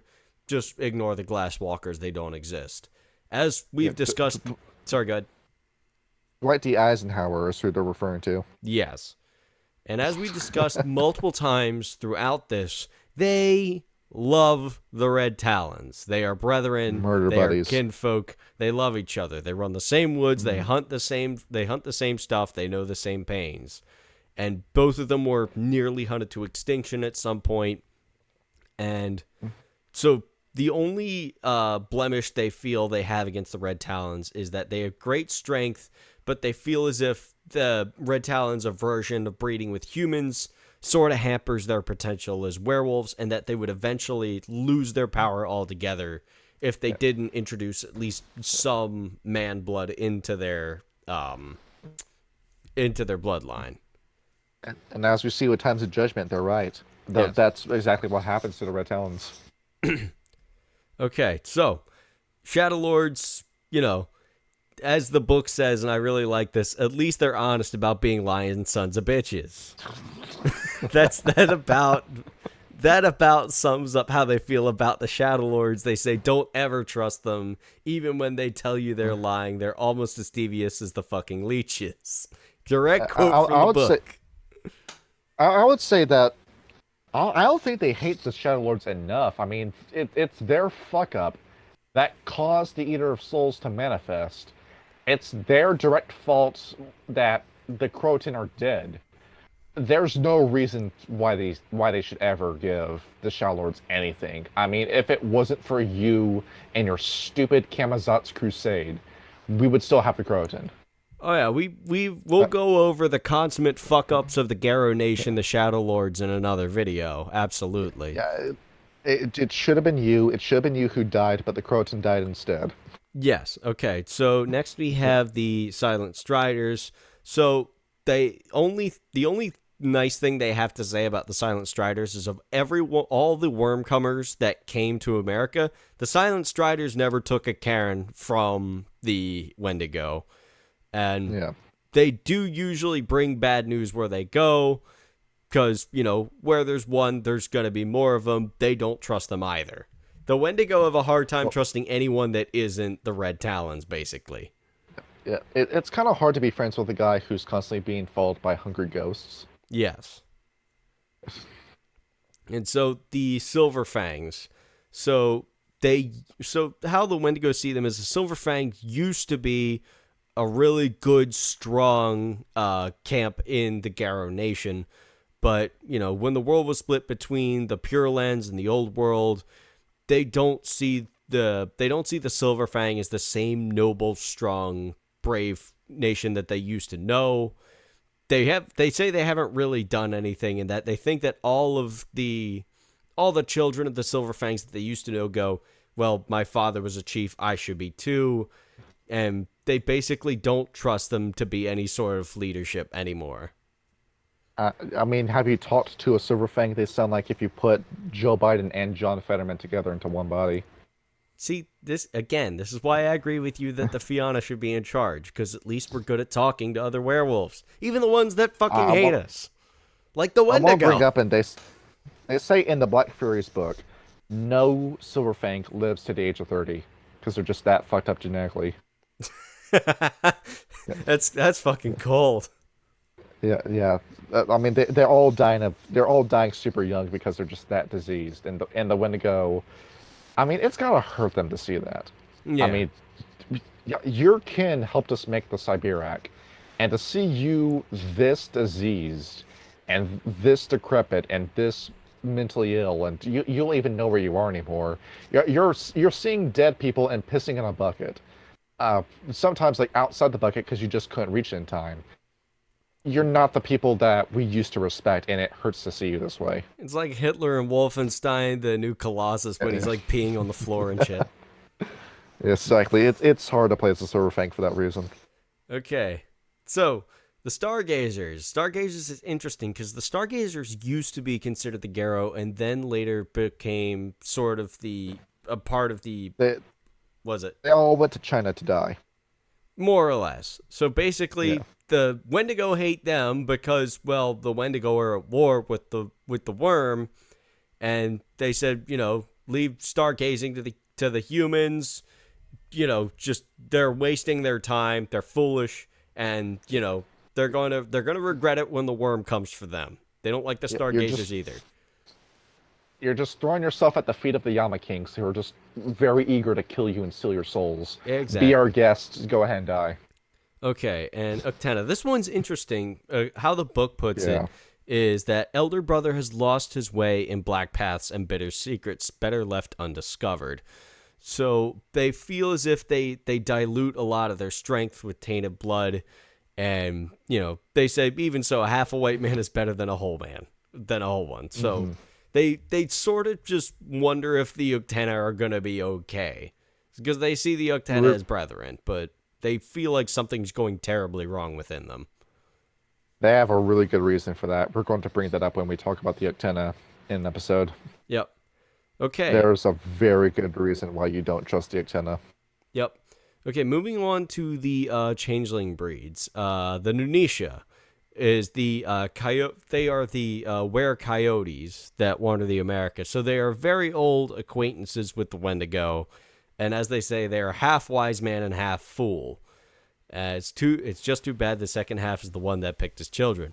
Now, the Nuisha know a lot, but they don't ever tell you the whole story, and they can never take anything seriously. And again, the Wendigo being a very cold tribe, they don't like jokes. They want to get to the details of it. The Nuisha kind of waste their time, but they also know a lot, so they kind of just have to deal with them. Just have to keep an eye out for their tricks. And the other person they deal with is the girl who, They're the bears. Wendigo just don't have a strong opinion. Yeah. They don't have a strong opinion on them, but they also just say, be wary, be respectful, listen to what they have to say. They're as close to the earth as the Wendigo are. So just be careful around them. And Yeah. You read Animal Cemetery, Pet Cemetery, didn't you? I didn't read it, but I know the story basically. Yeah. The girl have that power. They're able to raise the dead.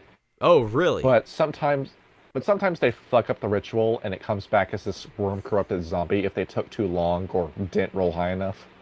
Oh, that's kind of messed up. So some like Wendigo man-eater myths that formed when the Wendigo asked the girl, "Can you revive my dead friend?" Okay, so the Bastet. So as it says, there were cougars. The book. I think there's a typo in the book. There were cougars. Pumoka. Yeah, they're so few and far between that elders could go their whole life and never see one.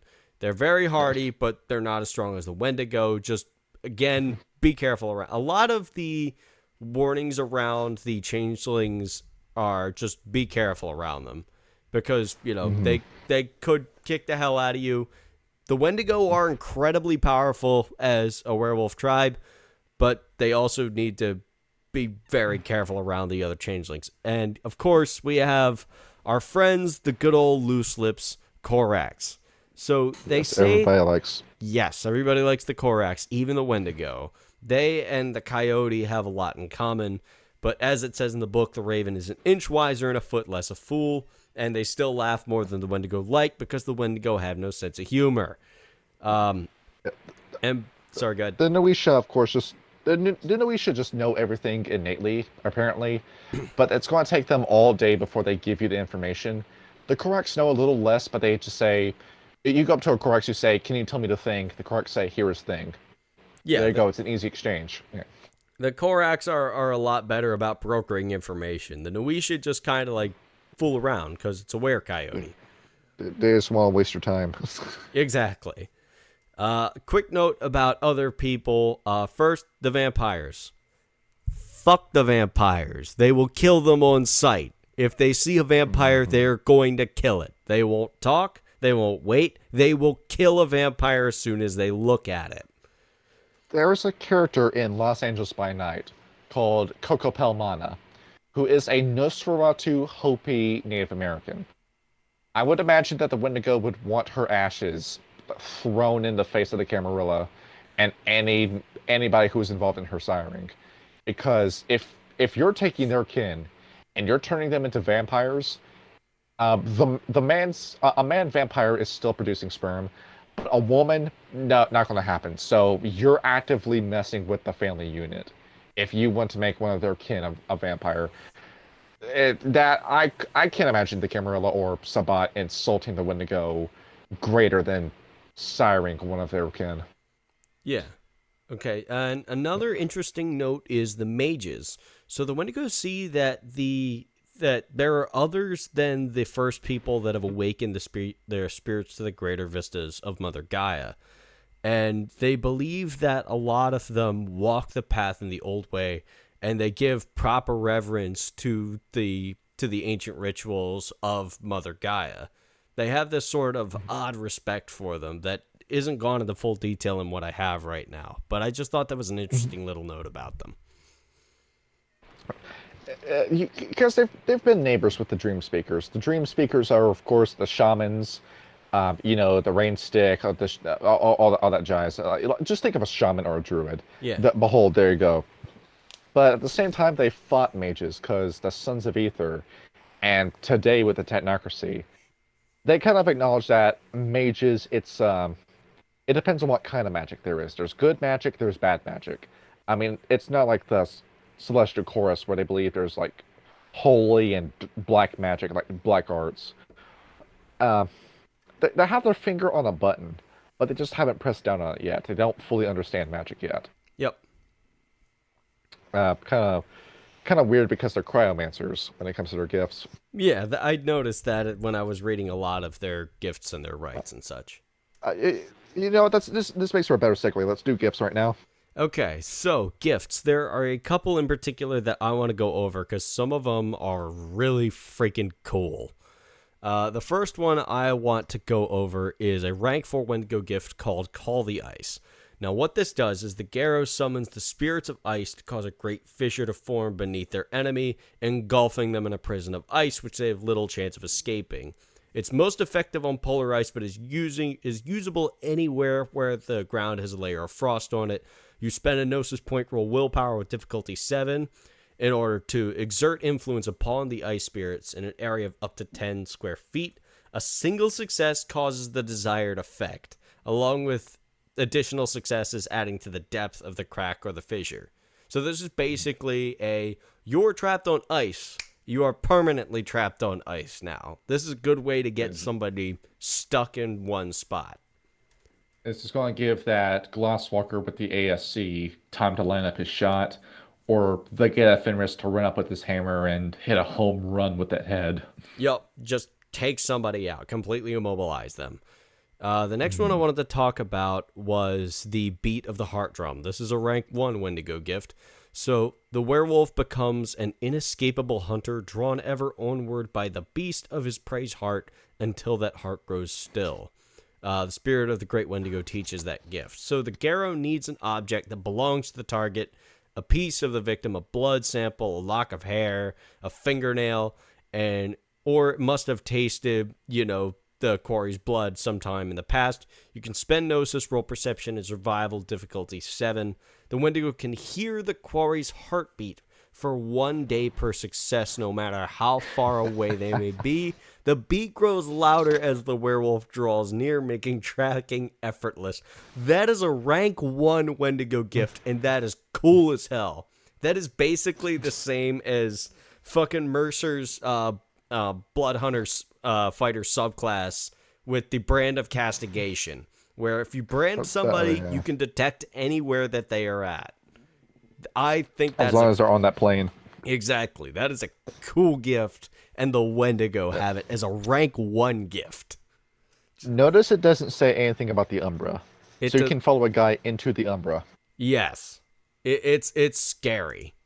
And the next one we'll talk about is actually right under it. The Fangs of the North, otherwise known in other editions as the Claws of Frozen Death. Rank 2 get a Fenris gift and a rank 2 Wendigo gift. One they share, actually. So the Wendigo version is Claws of Frozen Death. So blue smoke rolls off the werewolf's claws and teeth, which are transformed into curving daggers of hardened ice. Wounds inflicted with these terrible weapons turn black and fester all the warmth and life driven out of them. A snow spirit will teach this gift. So you spend a Gnosis point, roll wits and survival, and the transformation lasts for the rest of the scene or until banished voluntarily. Any individual wounded by the werewolf's fang suffers a -1 penalty for the rest of the scene as chills rack their body. Additionally, those wounds heal terribly. Mortals are likely to lose injured limbs, and beings capable of supernaturally swift healing are unable to heal the wounds for 1 day per success on the activation roll. That is a terrifyingly debilitating gift to have. That's incredible. Is A lot of you can have some. You can freak out some NPCs with these gifts, dude. Oh yeah, the Wendigo are scary. They have some scary stuff. We'll get into the more. What's up? These guys made legends about emaciated figures chasing you down in the forest and then catching you and maiming you to death. Of course, they'd have gifts like this because they made the legends. Yep. Okay, another one I want to talk about, the Bark of the Willow, is a rank 4 Wendigo gift. So unlike Resist Pain, which allows a character to ignore pain through will, but still feel it, the gift allows Wendigo to numb themselves completely, enabling to endure pain for a lot longer periods of time. However, the only drawback to this is this means the character can't judge the severity of the wound, which may lead to them continuing and causing further damage with the enemy. And if the pain inflicted on the Garou is not combative, they've undergone surgery, crossed a wall of flames, they need to concentrate to keep from damaging themselves further. So you won't feel any pain, but you need to make sure that you're not killing yourself with it. So you can spend a point in Gnosis, after which the sense of pain or discomfort fades away entirely. You don't take any more wound penalties. And the length of the gift of the pain numbing lasts for a number of days equal to a roll of stamina and primal urge. The storyteller needs to hide the wound levels during this gift, needs to be active, and if they need to talk, they need to see how badly damaged they actually are. They need to roll wits and primal urge at difficulty 7, although characters with medicine can diagnose the wounds, normally. So basically, you are immune to pain, but you are still taking damage. You just need to be very careful about that. Whatever build you're doing with your Wendigo, this is an essential gift. Oh yeah, absolutely. There's no reason to not take it. Yeah, it's an incredible gift. And I've got one more I want to talk about. This one actually talks about what we were discussing earlier, I think. And where is it? It is far down here. Don't say you think. There it is. It's going to be something completely unrelated. There you go. Bloody Feast. This is a rank 3 Wendigo gift. So Great Wendigo, as a hungry cannibalistic spirit, can teach his favorite children the ability to gain added strength from an enemy's flesh and blood. An avatar of the Great Wendigo teaches this gift. To activate this gift, the Garou must bite the opponent and be able to taste blood, so they need to inflict at least one level of health damage, and the victim must be something that bleeds. If the opponent has toxic blood, like you're fighting a Fomori, or not at all, like you're fighting a Wraith, the gift will not work. So you roll Gnosis at the level of opponent's stamina +3 with a maximum of 10. The Wendigo gains 1 dot in strength for every 2 health levels of damage inflicted by the bite, to a maximum of +5 strength. The extra strength bonus lasts for 1 turn per success of the Gnosis roll. But this goes back to what we were talking about with the litany. Flesh and blood is incredibly addictive, and you need to immediately make a frenzy roll after activating the gift, or you will devour your enemy and become a cannibal, which is very much frowned upon within the Wendigo, and we will get into that in a minute when we get to rites. I would say you automatically fill that check if it's a vampire that was recently started that you're eating. Oh yeah, absolutely. Vitae is listed in vampire to be delicious. It's like a very expensive sweet wine. So if you make the mistake of eating a vampire, well, first of all, shame on you for not checking the teeth of who you're eating. But I'm gonna say it's not even a roll for that one. You're just automatically cursed into becoming a ghoul for doing that, and you automatically need to find another vampire to eat.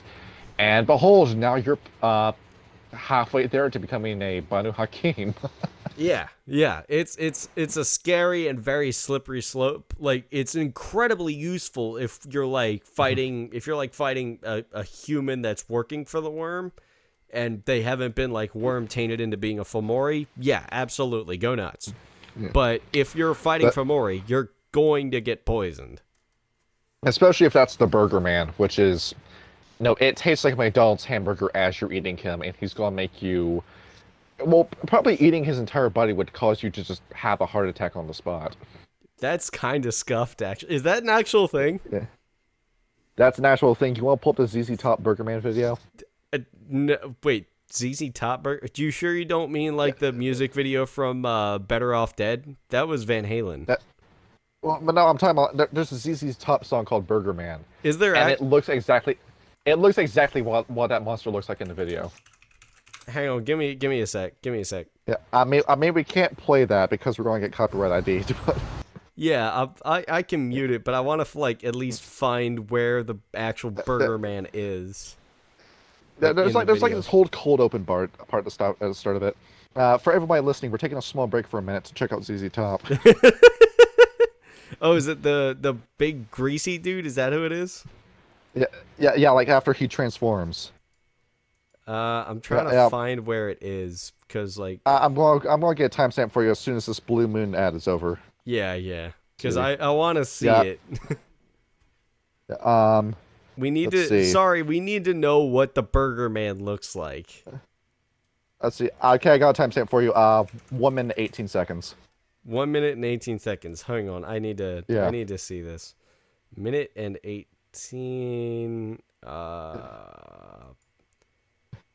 I see smoke. Yeah, you see that? Yeah. Oh, that's disgusting. Oh, so here's what I'm looking at. That's what the Burger Man looks like. That is disgusting. Yeah, play this song as you encounter this monster. Yeah, absolutely. All right. Okay, so a quick side note about the Fomori Burger Man. Okay, what are we moving on to now? Okay, we might as well continue with your segment. Let's do rites. We'll do rites real quick. The first one I want to talk about is it's actually kind of funny because this is actually like a really sweet rite compared to like how scary the Wendigo actually are. This is Song of the Longest Night.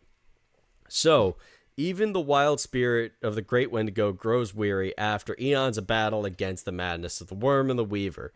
So basically what happens is that the Wendigo gather to their closest cairn, or just with the safety of the pack, and upon the setting of the sun and the rise of Luna, all the Garou howl a lullaby together and sing the Wendigo to sleep.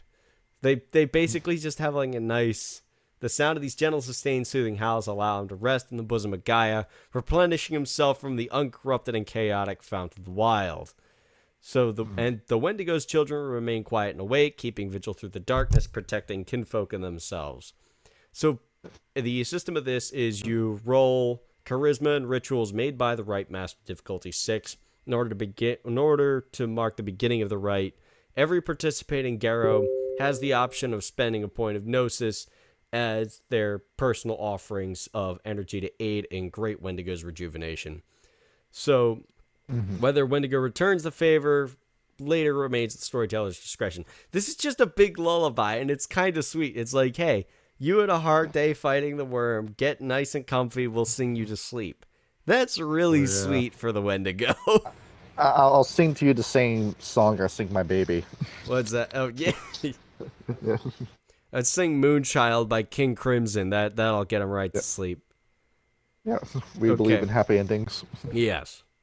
Okay, so the similar to that is also the Sweat Lodge. This is more just like, this is just like a nice cleansing ritual. So, basically you pertain to your own self and health. The right participants gather in a sealed tent or lodge, pour water on heated rocks to create steam. You basically make a sauna in order to, just cleanse all of your wounds, basically. Real simple. What's up? I think they might have gotten this from the Gale Fenris. I think some members of Ymir Sweat just went to a wooden cabin and the Wendigo said, "Hey, what are you doing?" "Oh, this is a sauna." "Do you not know what a sauna is? Come on, let's show you what a sauna is." Yep. And then those Wendigo and Get had a great time in the sauna. And they decided, you know what, we're taking that. Okay. Yeah, so this is a case of Native Americans culturally appropriating from white people. Yeah. Okay. So this is one I wanted to talk about because a lot of the rites, especially at the higher levels, are about punishment and about death. The rite of counting coup. At the new moon, a rite master must carve a wooden rod or wand, preferably taken from the trunk of an ash tree or a pine tree, and it needs to be the length of their forearm from the tip of the elbow to the longest claw. And you need to carve a message of punishment detailing in symbols or words the transgressions of the Garou to be punished. 3 eagle feathers are sometimes tied to the end of the rod using a strip of leather or a sinew. And so they may keep the rod or award it to somebody who has been wronged by the werewolf in question. So what the rite master needs to do is they need to tap the targeted Garou on the shoulder or head with the rod, and taking this coup triggers deep submission and remorse in the punished Garou, lessening their renown, an effect that is not relieved until the next new moon. The system.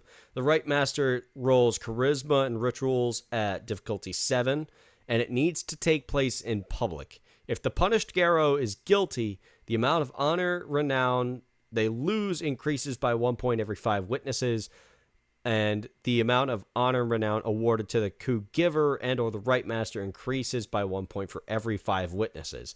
However, if the Garou is not guilty of the deeds described into the wand, it breaks when they take the coup. The rite master and the wielder of the staff lose 1 point of honor and renown and 1 point of wisdom renown.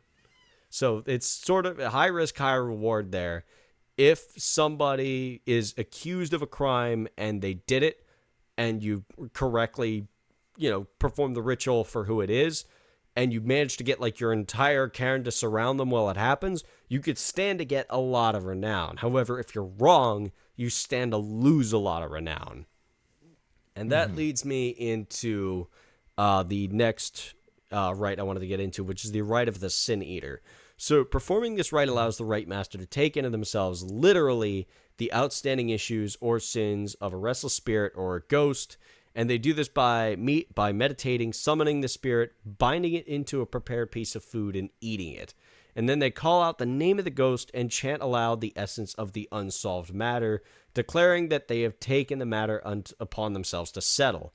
So the rite master is then compelled to right whatever wrongs keep the ghost from passing on peacefully.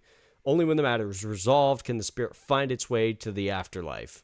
So since the ghost in question usually brings itself to someone's attention through its unquiet nature, it is easier for a mystic to summon it. However, depending on how unsettled the spirit is, it might be much more difficult for it to cooperate with the rite, and it cannot admit that it can't solve the problem itself and allow itself to be bound and consumed. Often, other trusted kin of the spirit attend this ceremony in order to help the rite master convince the ghost that they can help it. So, the rite master doesn't need to pierce the gauntlet or enter the umbra, as most mystic rites, like the rite of summoning, but they do need to spend a point in gnosis in order to contact the spirit. So the storyteller should determine ahead of time what crime or sin has kept the ghost from passing on to the lands of its ancestors, and what clues this rite might provide the sin eater to aid it. So to bind the ghost to the piece of food, they need to make a charisma and intimidation roll against the ghost's willpower. And then once the binding has been achieved, the rite master has consumed the food. They make charisma and rituals against the difficulty of the ghost's rage. The more success they have, the easier it is for her to absolve the sin or find the source of the problem and solve it, restoring things to the natural balance. I love the spirituality of this. How basically, you take the sins of a ghost that has recently passed and cannot pass due to their own sins and try and summon it. You need to make really good friends in the you need to be incredibly persuasive in order to do it. Well, incredibly intimidating as well. But I just think that's just a really neat thing that the Wendigo can do as a part of their rites. For splat mixing, if you are playing a Wraith the Oblivion game, this is an end game goal. Actively seeking out the Wendigo so they can perform this rite so you can pass on. Mm-hmm. And I can't think of a better way to mix splats than that. Have a rite that is the end game goal of Wraith the Oblivion. I think that'd be incredibly neat. It's like the whole point of the game is to convince a Wendigo to help you absolve yourself of your sins of your past life. I think that's incredibly neat. I don't think they would help you if you remember the Grim Legion. Probably not, no. Yeah, probably not. Especially if they find out that you were the guys with the nukes. Yeah, then you'd kind of be screwed. Yeah. Okay. We typically don't talk about fetishes on this channel because I'm of the mindset of it's your game. You can make up the fetishes on your own. I mean, you're making a deal with a spirit, like surprise us. Come up with some fetishes on your own. But there is one fetish in here I want to talk about. It's called the partridge wing. And I looked around on for different Native American myths based on partridges. I didn't get anything that related to this power though. To very quickly breeze through the mechanics, you get this to spin, you spin it 3 times, and it will cause somebody to forget a memory permanently. Oh, that's cool. But you can also see how dangerous that is. Yes, absolutely. It could go from being as petty as, oh, I saw a Burger Man's penis during that last fight. I can't stop thinking about it. Can you please partridge wing that penis out of my memory? And then have that, and then grossly misuse a fetish for that. Or you have something like, oh, I've resulted to alcoholism because I can't forget the faces of my comrades who died fighting the worm. Can you please partridge wing me so I don't fall into Harano and then die of being too sad? Yes, Harano is a very real thing for werewolf society. It's like it's basically the werewolf equivalent of PTSD or shell shock. You'll just die from being as a werewolf. Yeah. Like you see a lot of shit. You fight the devil itself on a daily basis. Exactly. So you probably need a partridge wing at some point. It's expensive as hell though. That's 7 gnosis to make that. Oh yeah, absolutely. Yeah. Okay, so spent. Good. Totems. Oh, I wanted to talk about one more because it was let's do it. One of the ones that I love the most. Just quickly glance over. Black-Butted Gaia is really cool. The I remember another one. The Rite of Vipers is also really cool. I highly recommend that one. Level 5. Summon the Tupilak. And this is from the writings of Theodore Shawanuk. I kind of want to just read this in its entirety, so bear with me. Do it. Do it. The Rite Master collected the bones of a bunch of different animals: bear, seal, fish, walrus, horse, deer. Since the totem of Yellowfang's pack, I'm going to butcher this name, Wasagatica, I think it was. Mm-hmm. Since Yellowfang's pack was Wasagatica, the Rite Master added the bones of a jaybird's wings. Then he bound the pile of bones together with sinew and fresh intestines, tying knots in an order I didn't understand, singing in a language none of us knew. He laid the entire thing onto the whole skin of a wolf that had died of natural causes, and sewed the wolf skin shut with a needle of bone. With his bare hands, he dug a grave into the earth of the cairn, which scared the piss out of anyone who hadn't already wet themselves, and then he just threw the bundle into it. The rest of us put a rock on top of the grave and said Yellowfang's name. We covered it up fast. Nobody wanted to see the empty wolf skin lying there in the ground. The wrath of the great Wendigo rose then. I could barely believe what I was seeing. I saw the curling of ice smoke seeping out of the jumble rocks, making the bloody heap underneath twitch, shudder, and finally crawl to its feet. With a horrifying, halting jerk, the thing awoke. Its skin was lurching and shuddering around, but I could tell the bones inside it were knitting together somehow. The abomination scrabbled to get its balance, and then started off southward, unstoppably plowing through the snow, leaving an incredibly corrupt stench in its wake. I think we all threw up then, even the Rite Master. Tupilok was on the hunt. 2 days later, Ginny Greycloud found what was left of Yellowfang, outside of the cave where he had been hiding. Tupilok must have dragged him out. Ginny never could bring herself to tell me what she saw. She told us she left him there for the crows. The system. The Rite Master must ascertain, through the successful completion of another rite of punishment of a lower level, that the traitor Garou is worthy of death. Because of the horrible nature of this rite, it is generally reserved only for those who commit the worst offenses, such as eating the flesh of humans or wolves, openly ignoring an honorable surrender, or damaging or destroying a cairn. The Tupilok is summoned by assembling a group of accusers, each of whom offer their knowledge of the traitor's transgressions during the rite, either aloud or silently. The Rite Master makes his challenge, and all other participants in the rite must spend a point in Gnosis to contribute to the rite.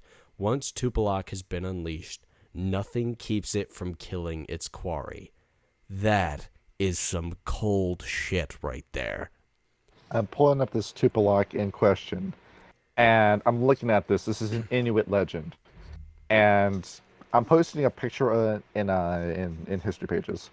So here's an idea of what that might look like. That looks like a very small one, in all honesty. No, this is a scrimshaw. Oh, okay. Yeah. But that monstrosity hunting you through the fucking snow. I mean, death by werewolf is already a pretty nasty way to go. Death by monster that the werewolf summoned has got to be worse. That is one of the scariest things I have ever read. That is awesome. Oh, I got you one better. Dude. History pages, I found this on Reddit. Here's a picture. Oh, okay. A bigger picture of the Tupilok. Yeah. That thing. Yeah. Proto-Sasquatch. Yes. It is just a monstrosity that the werewolves summoned to kill you for something. That is terrifying. And think about it too. This is like the Terminator coming after you. He's not going to stop until he kills you. Exactly. I fucking love this. This trial is so damn cool, dude. It is. That's why I wanted to read it. It's just in its entirety, because that is just like the Wendigo summed up by their strongest right. They will, if they need to, they will stop at nothing just like the Tupilok. Okay. This is also if you summon this, role play that out. Role play the Tupilok coming after whoever you assigned it to kill. Yes. That would be one of the highlights of your RP experience for everyone involved in this game. If you summon the Tupilok on somebody, RP that out. Imagine being a group of Garou and the Tupilok is summoned after one of your party members. That would be one of the scariest fights ever. I mean, you're summoning what's pretty much a male Jin Incarna to come kill one of your player characters. This is an in-game boss that you're summoning. Yup. Totems. Let's talk about totems. Yes, let's talk about totems. We are going to make a longer than normal video because I feel like some of these, some of the benefits that you get from these totems, they require a little bit of narration. So thanks to Digital Eye, our totem, I have a few Native American myths to go along with some of these totems. All right. And it helped give a little bit of context to some of them, to some of the totems' abilities, along with their backstories. Yep. So I will name the tribe, and then I'm gonna have myself. I'll name the totem, and then I'll name the tribe. I'll give the legend, and then I will give the mechanics of the totem in question. Yep. I'm also noticing that at the start of the session, I forgot to actually name the First Nations in that list of tribes. Yeah. The actual Nunavut people that, White Wolf was going to talk to. So sorry, First Nations. You're getting your credit now. Yep. Right. We begin with a very strange one. Dolphin. You knew I was going to bring this guy up. Yes. If you want to do some real dad roleplay hours, you call Dolphin as your totem. So, the Haida people of Alaska, the Pacific Northwest, they have a little legend about Dolphin. They use one of their characters, Raven. Raven is in the middle of the ocean, flying, trying to find land. Raven's getting pretty tired, might die soon, might fall into the ocean. Nobody's going to find Raven if he falls there. Thankfully, a dolphin surfaces. This dolphin is kind and leads Raven back to shore. Raven lands, thanks to Dolphin, and goes on to tell the Haida people that dolphins are guides. They're here to get you back to land. There's also a morbid one with the Chumash, where the Chumash will believe that a dolphin will intentionally beach itself. I think I might have read out. That the Chumash will believe that a dolphin will intentionally beach itself because it wants to be eaten. It's going to come to you, it's going to say, I heard you're starving, please eat me. And then they'll eat the dolphin. I mean, it's still fun, helpful. right? Yeah. It's morbid, but at least it's helpful. Yeah. And Dolphin's a very cheerful person when you talk to him. He's fun. He's great with kids. If you need to go off, if you need to follow your Tupilok into battle, give Dolphin a call. Have him watch your kids. He's great. Kids love him. He's the babysitter of the Wendigo. What Dolphin does is that he gives you 2 additional points into your willpower pool against falling into Hirano. Dolphin can also influence other Garou, kinfolk, and spirits with cheerfulness and determination by subtracting 3 points from any difficulty roll involving charisma and empathy. The ban. Dolphin only asks that her children do their best to nurture, teach, and protect young pups and babies. So, you want to play a dad? This is the totem for it. This is what I was mentioning before about the Wendigo being super tight with their families. That they love their families, dude. And Yep. Dolphin's an example. Yeah, that makes sense. Moose. Let's talk about Moose. So, Moose, talking about this guy, we aren't going to talk about Moose specifically for this story. We are going to pull up Glooskap. Glooskap, if you want to know how to spell his name, it's Glooscap. And the Micmac and Wabanaki people talked about him. This guy was a trickster. If you put him into your games, make him a Wendigo. I would say Theurge. Theurge or Ragabash. He's a trickster character, kind of similar to like Hermes or Eros in a way, where a lot of his legends involve him duping other people into learning a lesson. Uh, he's kind of similar to the Noisha in a way, but Moose in particular.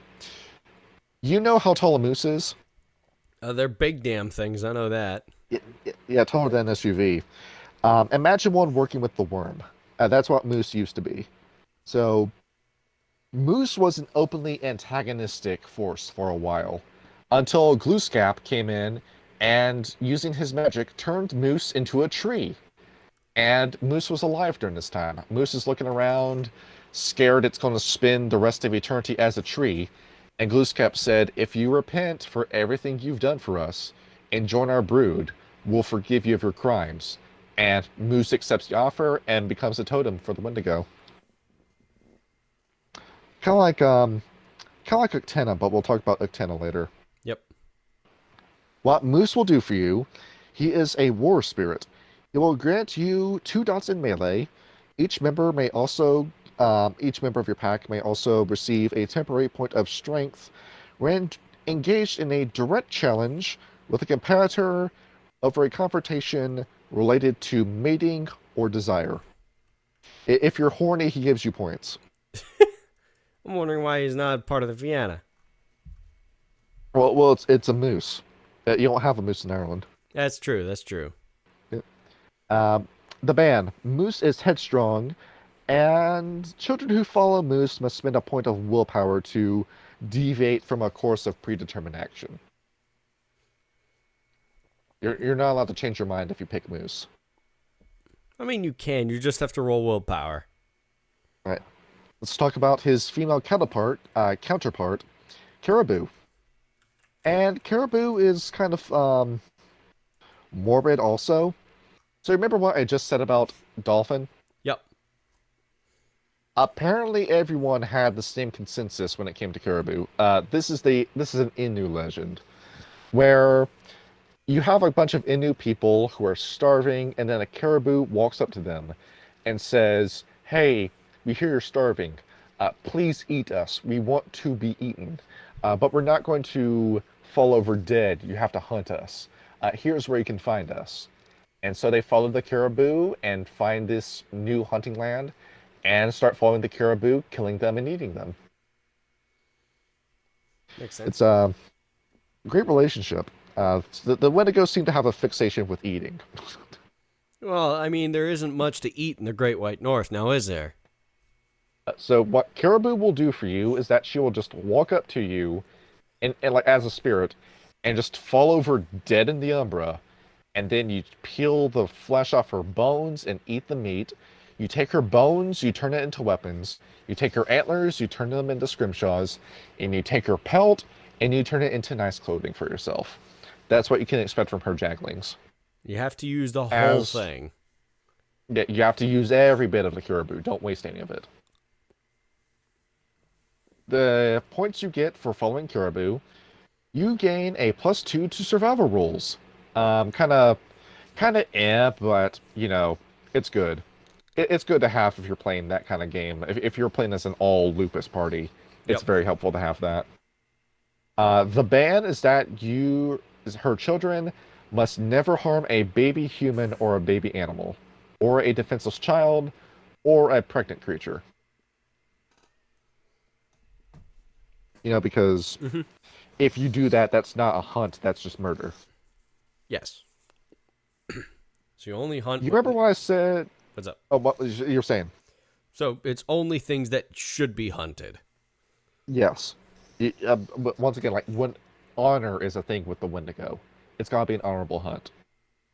Yeah, like it was in the in the summoning. It was like it has if it's in the trial of punishment. It's like it has to be it all has to be an honorable surrender, an honorable defeat, or else it's against the litany. Here's a fun little totem. So I told you in the Fiona episode that rabbit was the totem of the Wendigo. Yes. I'm reading the description of rabbit. I'm getting a very strong Bugs Bunny vibe. Really? the legends of rabbits in Native American myth, they're all tricksters, and I'm immediately thinking of Bugs Bunny outsmarting Elmer Fudd when I'm reading these. Oh, what do you mean? So if you have Rabbit in your game, please give him the Bugs Bunny voice because the Native Americans um, wrote the legends, and it's too perfect of a fit.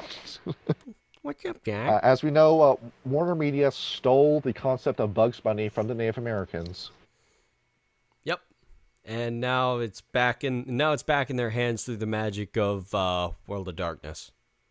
Yeah. By the way, anybody can buy Warner Media. The AT&T tried selling them off for $14 billion, Yeah, but nobody wants them.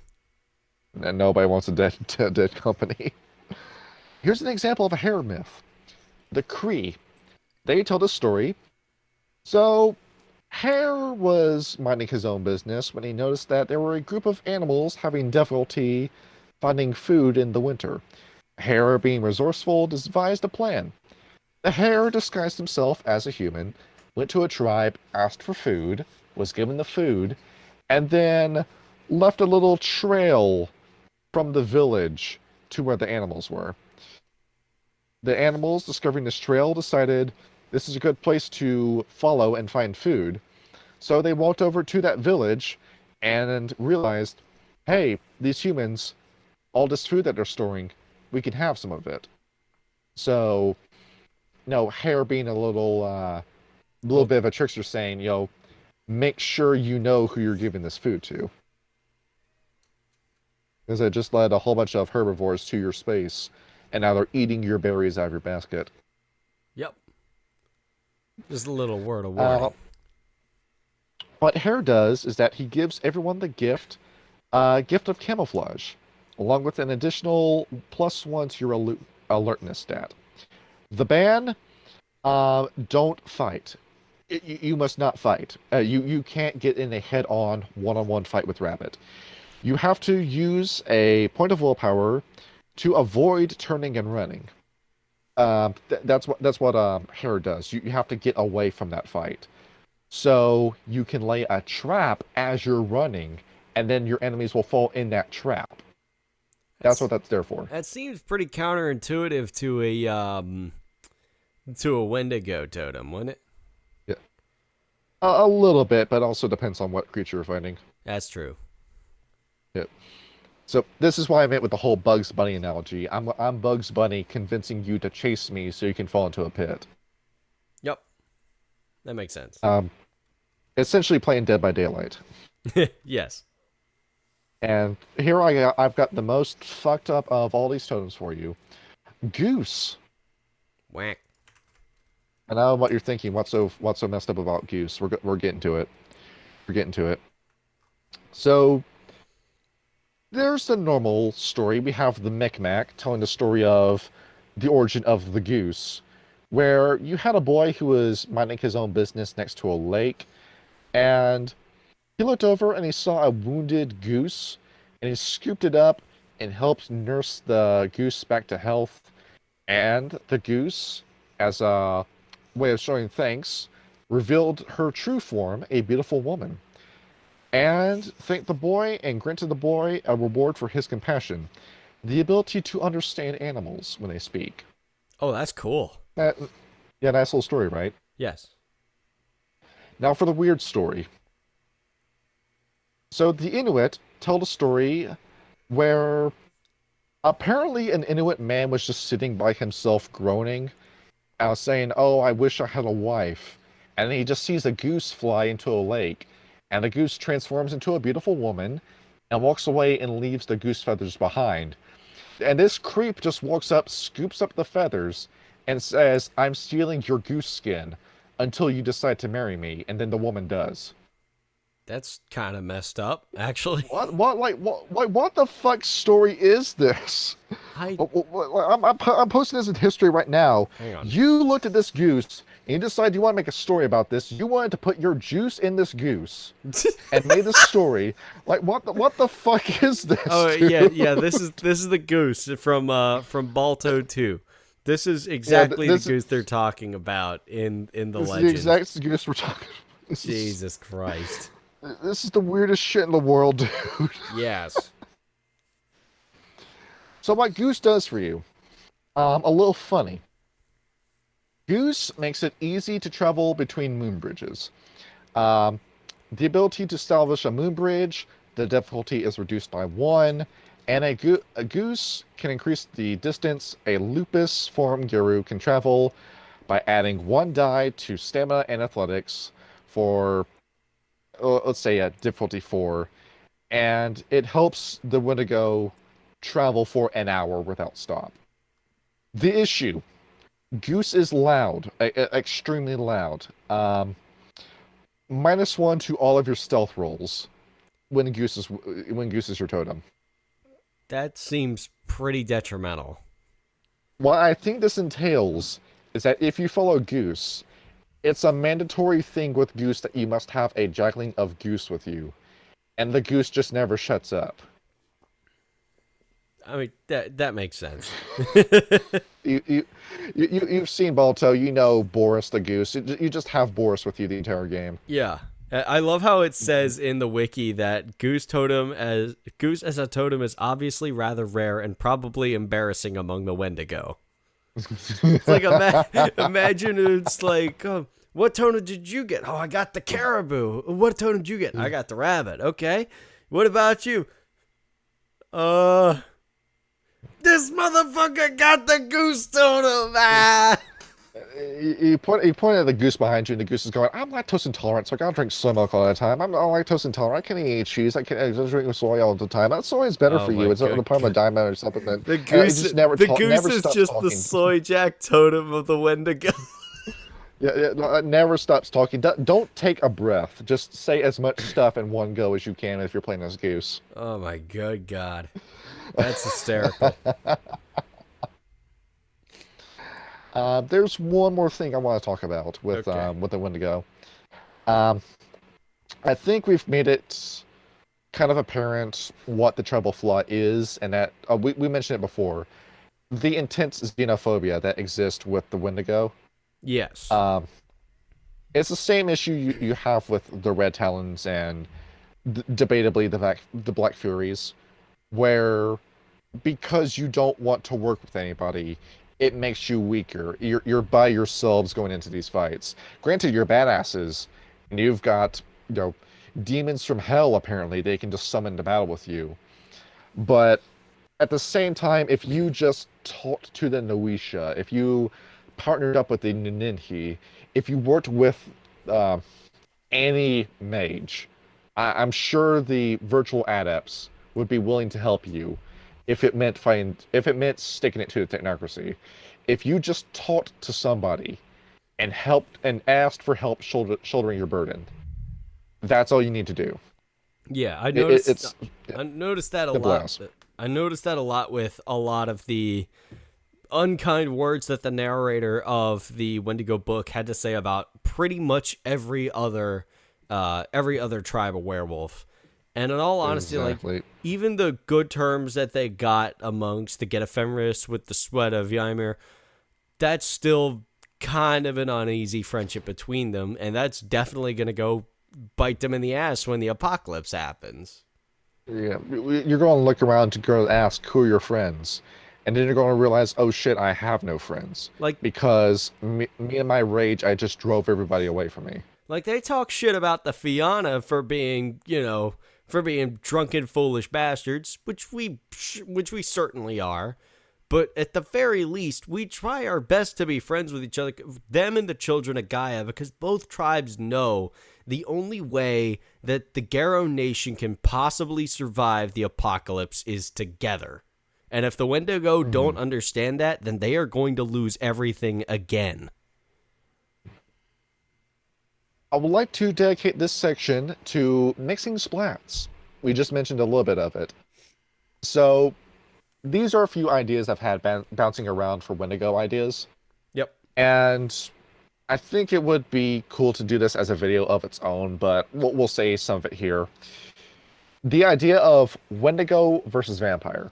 I mean, vampires rank a little low on the werewolf list of priorities, but it's still a massive issue if you don't do anything about it. I mean, in our games, half the world ended because of the Malkavians. Yes. Yeah. Like a So third, like a percent of the U.S. population died because of Malkav. exactly. So I have gone through all the Wendigo tribe, all the werewolf tribes, and I've paired them with a vampire clan that would make a good chapter, or just like a short story about fighting. The one I have paired the Wendigo with is the Banu Hakim, or the Assamites.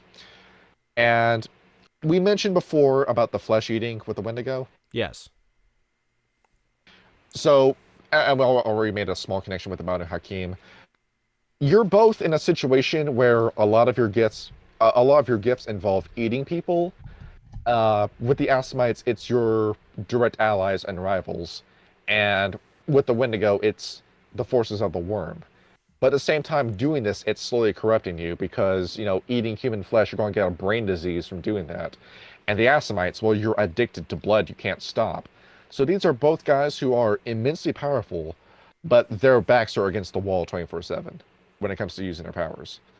On top of that, both these guys are extremely honorable as warriors. I mean, they all have their own codes of honor. The Wendigo have their own little take of the litany where they say, yeah, we'll follow the litany, but no, to our own ends. And the Assamites, the Banu Hakim, are mercenaries. They're assassins, Islamic assassins. They are very honorable.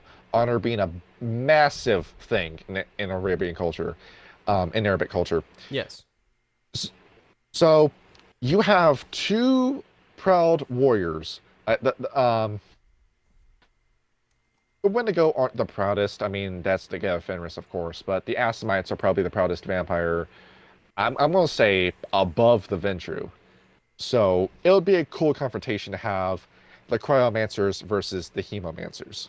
Yeah, I think that'd be an incredible fight in any respect. Like that in itself would just be a good book. Imagine what that would look like too. I mean, you have the Banu Hakim ripping the blood out of the Wendigo, and then the Wendigo freezes that blood before it can fully drain out of them. Yeah, it's like the fight between what was it, Sub-Zero and Scorpion in the Mortal Kombat movie. Yeah, or I don't remember her name. The Bloodbender episode in Avatar: The Last Airbender. I actually didn't watch all that much Avatar as a kid. Now I need to. Yeah, it really is a good show, but we'll talk about Avatar later. But yeah, that would make for a good confrontation. Mixing spots with Changeling. Well, guess what? The Nuninhi exist. The Nuninhi taught more with the Croatan and the Uktena. You can't have a Wendigo talk with them, but the Wendigo never really paid them any mind to begin with. I do see them getting along with one of the kits, the Red Caps. Oh, absolutely. I mean, the red caps have their own vices to them that, like, I think pairs them better with the Fianna than the Wendigo. But, like, as bloodthirsty as they are, I think with the right amount of push, they'd get along great with Wendigo. If the Wendigo's looking and they need a contact to help them with a job, and they have nobody who can help them, but they know about a red cap mercenary, well, I guess now's the time to give him a call. And if he's good, he's good. If he dies, we don't really care, but he's going to do his job. Yeah. And on top of that, he likes to eat. They do. Yes, they do. Well, I mean, they're 90% teeth, so. Yeah. And you'll have to cook a meal for him because Red Cap can just eat anything. Oh, okay. Mage, I think we made it pretty clear. Mix Mage the Ascension with Werewolf. Put the Dream Speakers in the game and make them friends with the Wendigo. Yeah, they get along Do great. it. I mean, it's going to be rocky no matter what you do initially, but as the game goes on, I think it'll all iron itself out. You can't really mix with Hunter the Reckoning because the hunters just want to kill werewolves. Yeah, pretty much. And one more, Wraith the Oblivion. We already brought that up. Yes, Wraith contacting Wendigo in order to have their sins absolved. And I think I think a really good legion to do that with would be, say, the Emerald Legion. Given that those guys die by accident, they have they haven't even begun to cope with death. And in their lives, death wasn't anything that came across their mind. And well, yeah, you can think about death, but none of us are at the point where we're willing to accept it yet. That's the Emerald Legion. So somebody's within the Emerald Legion, they likely have a lot of guilt or a lot of regrets. So the Emerald Legion member coming up to a Wendigo after learning what the Wendigo can do and asking, hey, can you please ease my pain? That's a very good way to mix Werewolf and Wraith. It'll be a side quest in Werewolf. It would be an in-game goal in Wraith. Yes. That'd actually add a lot of tension to the game because it's not the werewolf's top priority to help you, but it is your priority to convince the werewolf to help you pass on to the next life. It would also be a pretty deadly quid pro quo, because I'm struggling to think of how you would do it, how you would do this if you didn't have Corpus, in Wraith. But if you come up to a Wendigo and say, I hear you can help me pass on. Can you help me pass on? And the Wendigo respond with, help us blow up this oil rig owned by Indron, then we'll help you. And the hell of a ride that's going to be with your rates. Oh, yeah. That'd be especially if you're like trying to get to heaven. That's not going to happen. Yeah, combat is already really difficult in Wraith. Fighting the worm in Wraith. Yeah, you're going to get dragged down to hell. Considering that most of your gifts only work in the Shadowlands on top of that. And you can't haunt it, but there's only so much you can do, and if you have Corpus, well, the minute you lose your health and Corpus, well, that's it. You just gotta wait to try all over again. But yeah, there's no shortage of options. And that's the Wendigo. I'm out things to say. Yeah, that was a very long episode there. A couple of side notes along the way.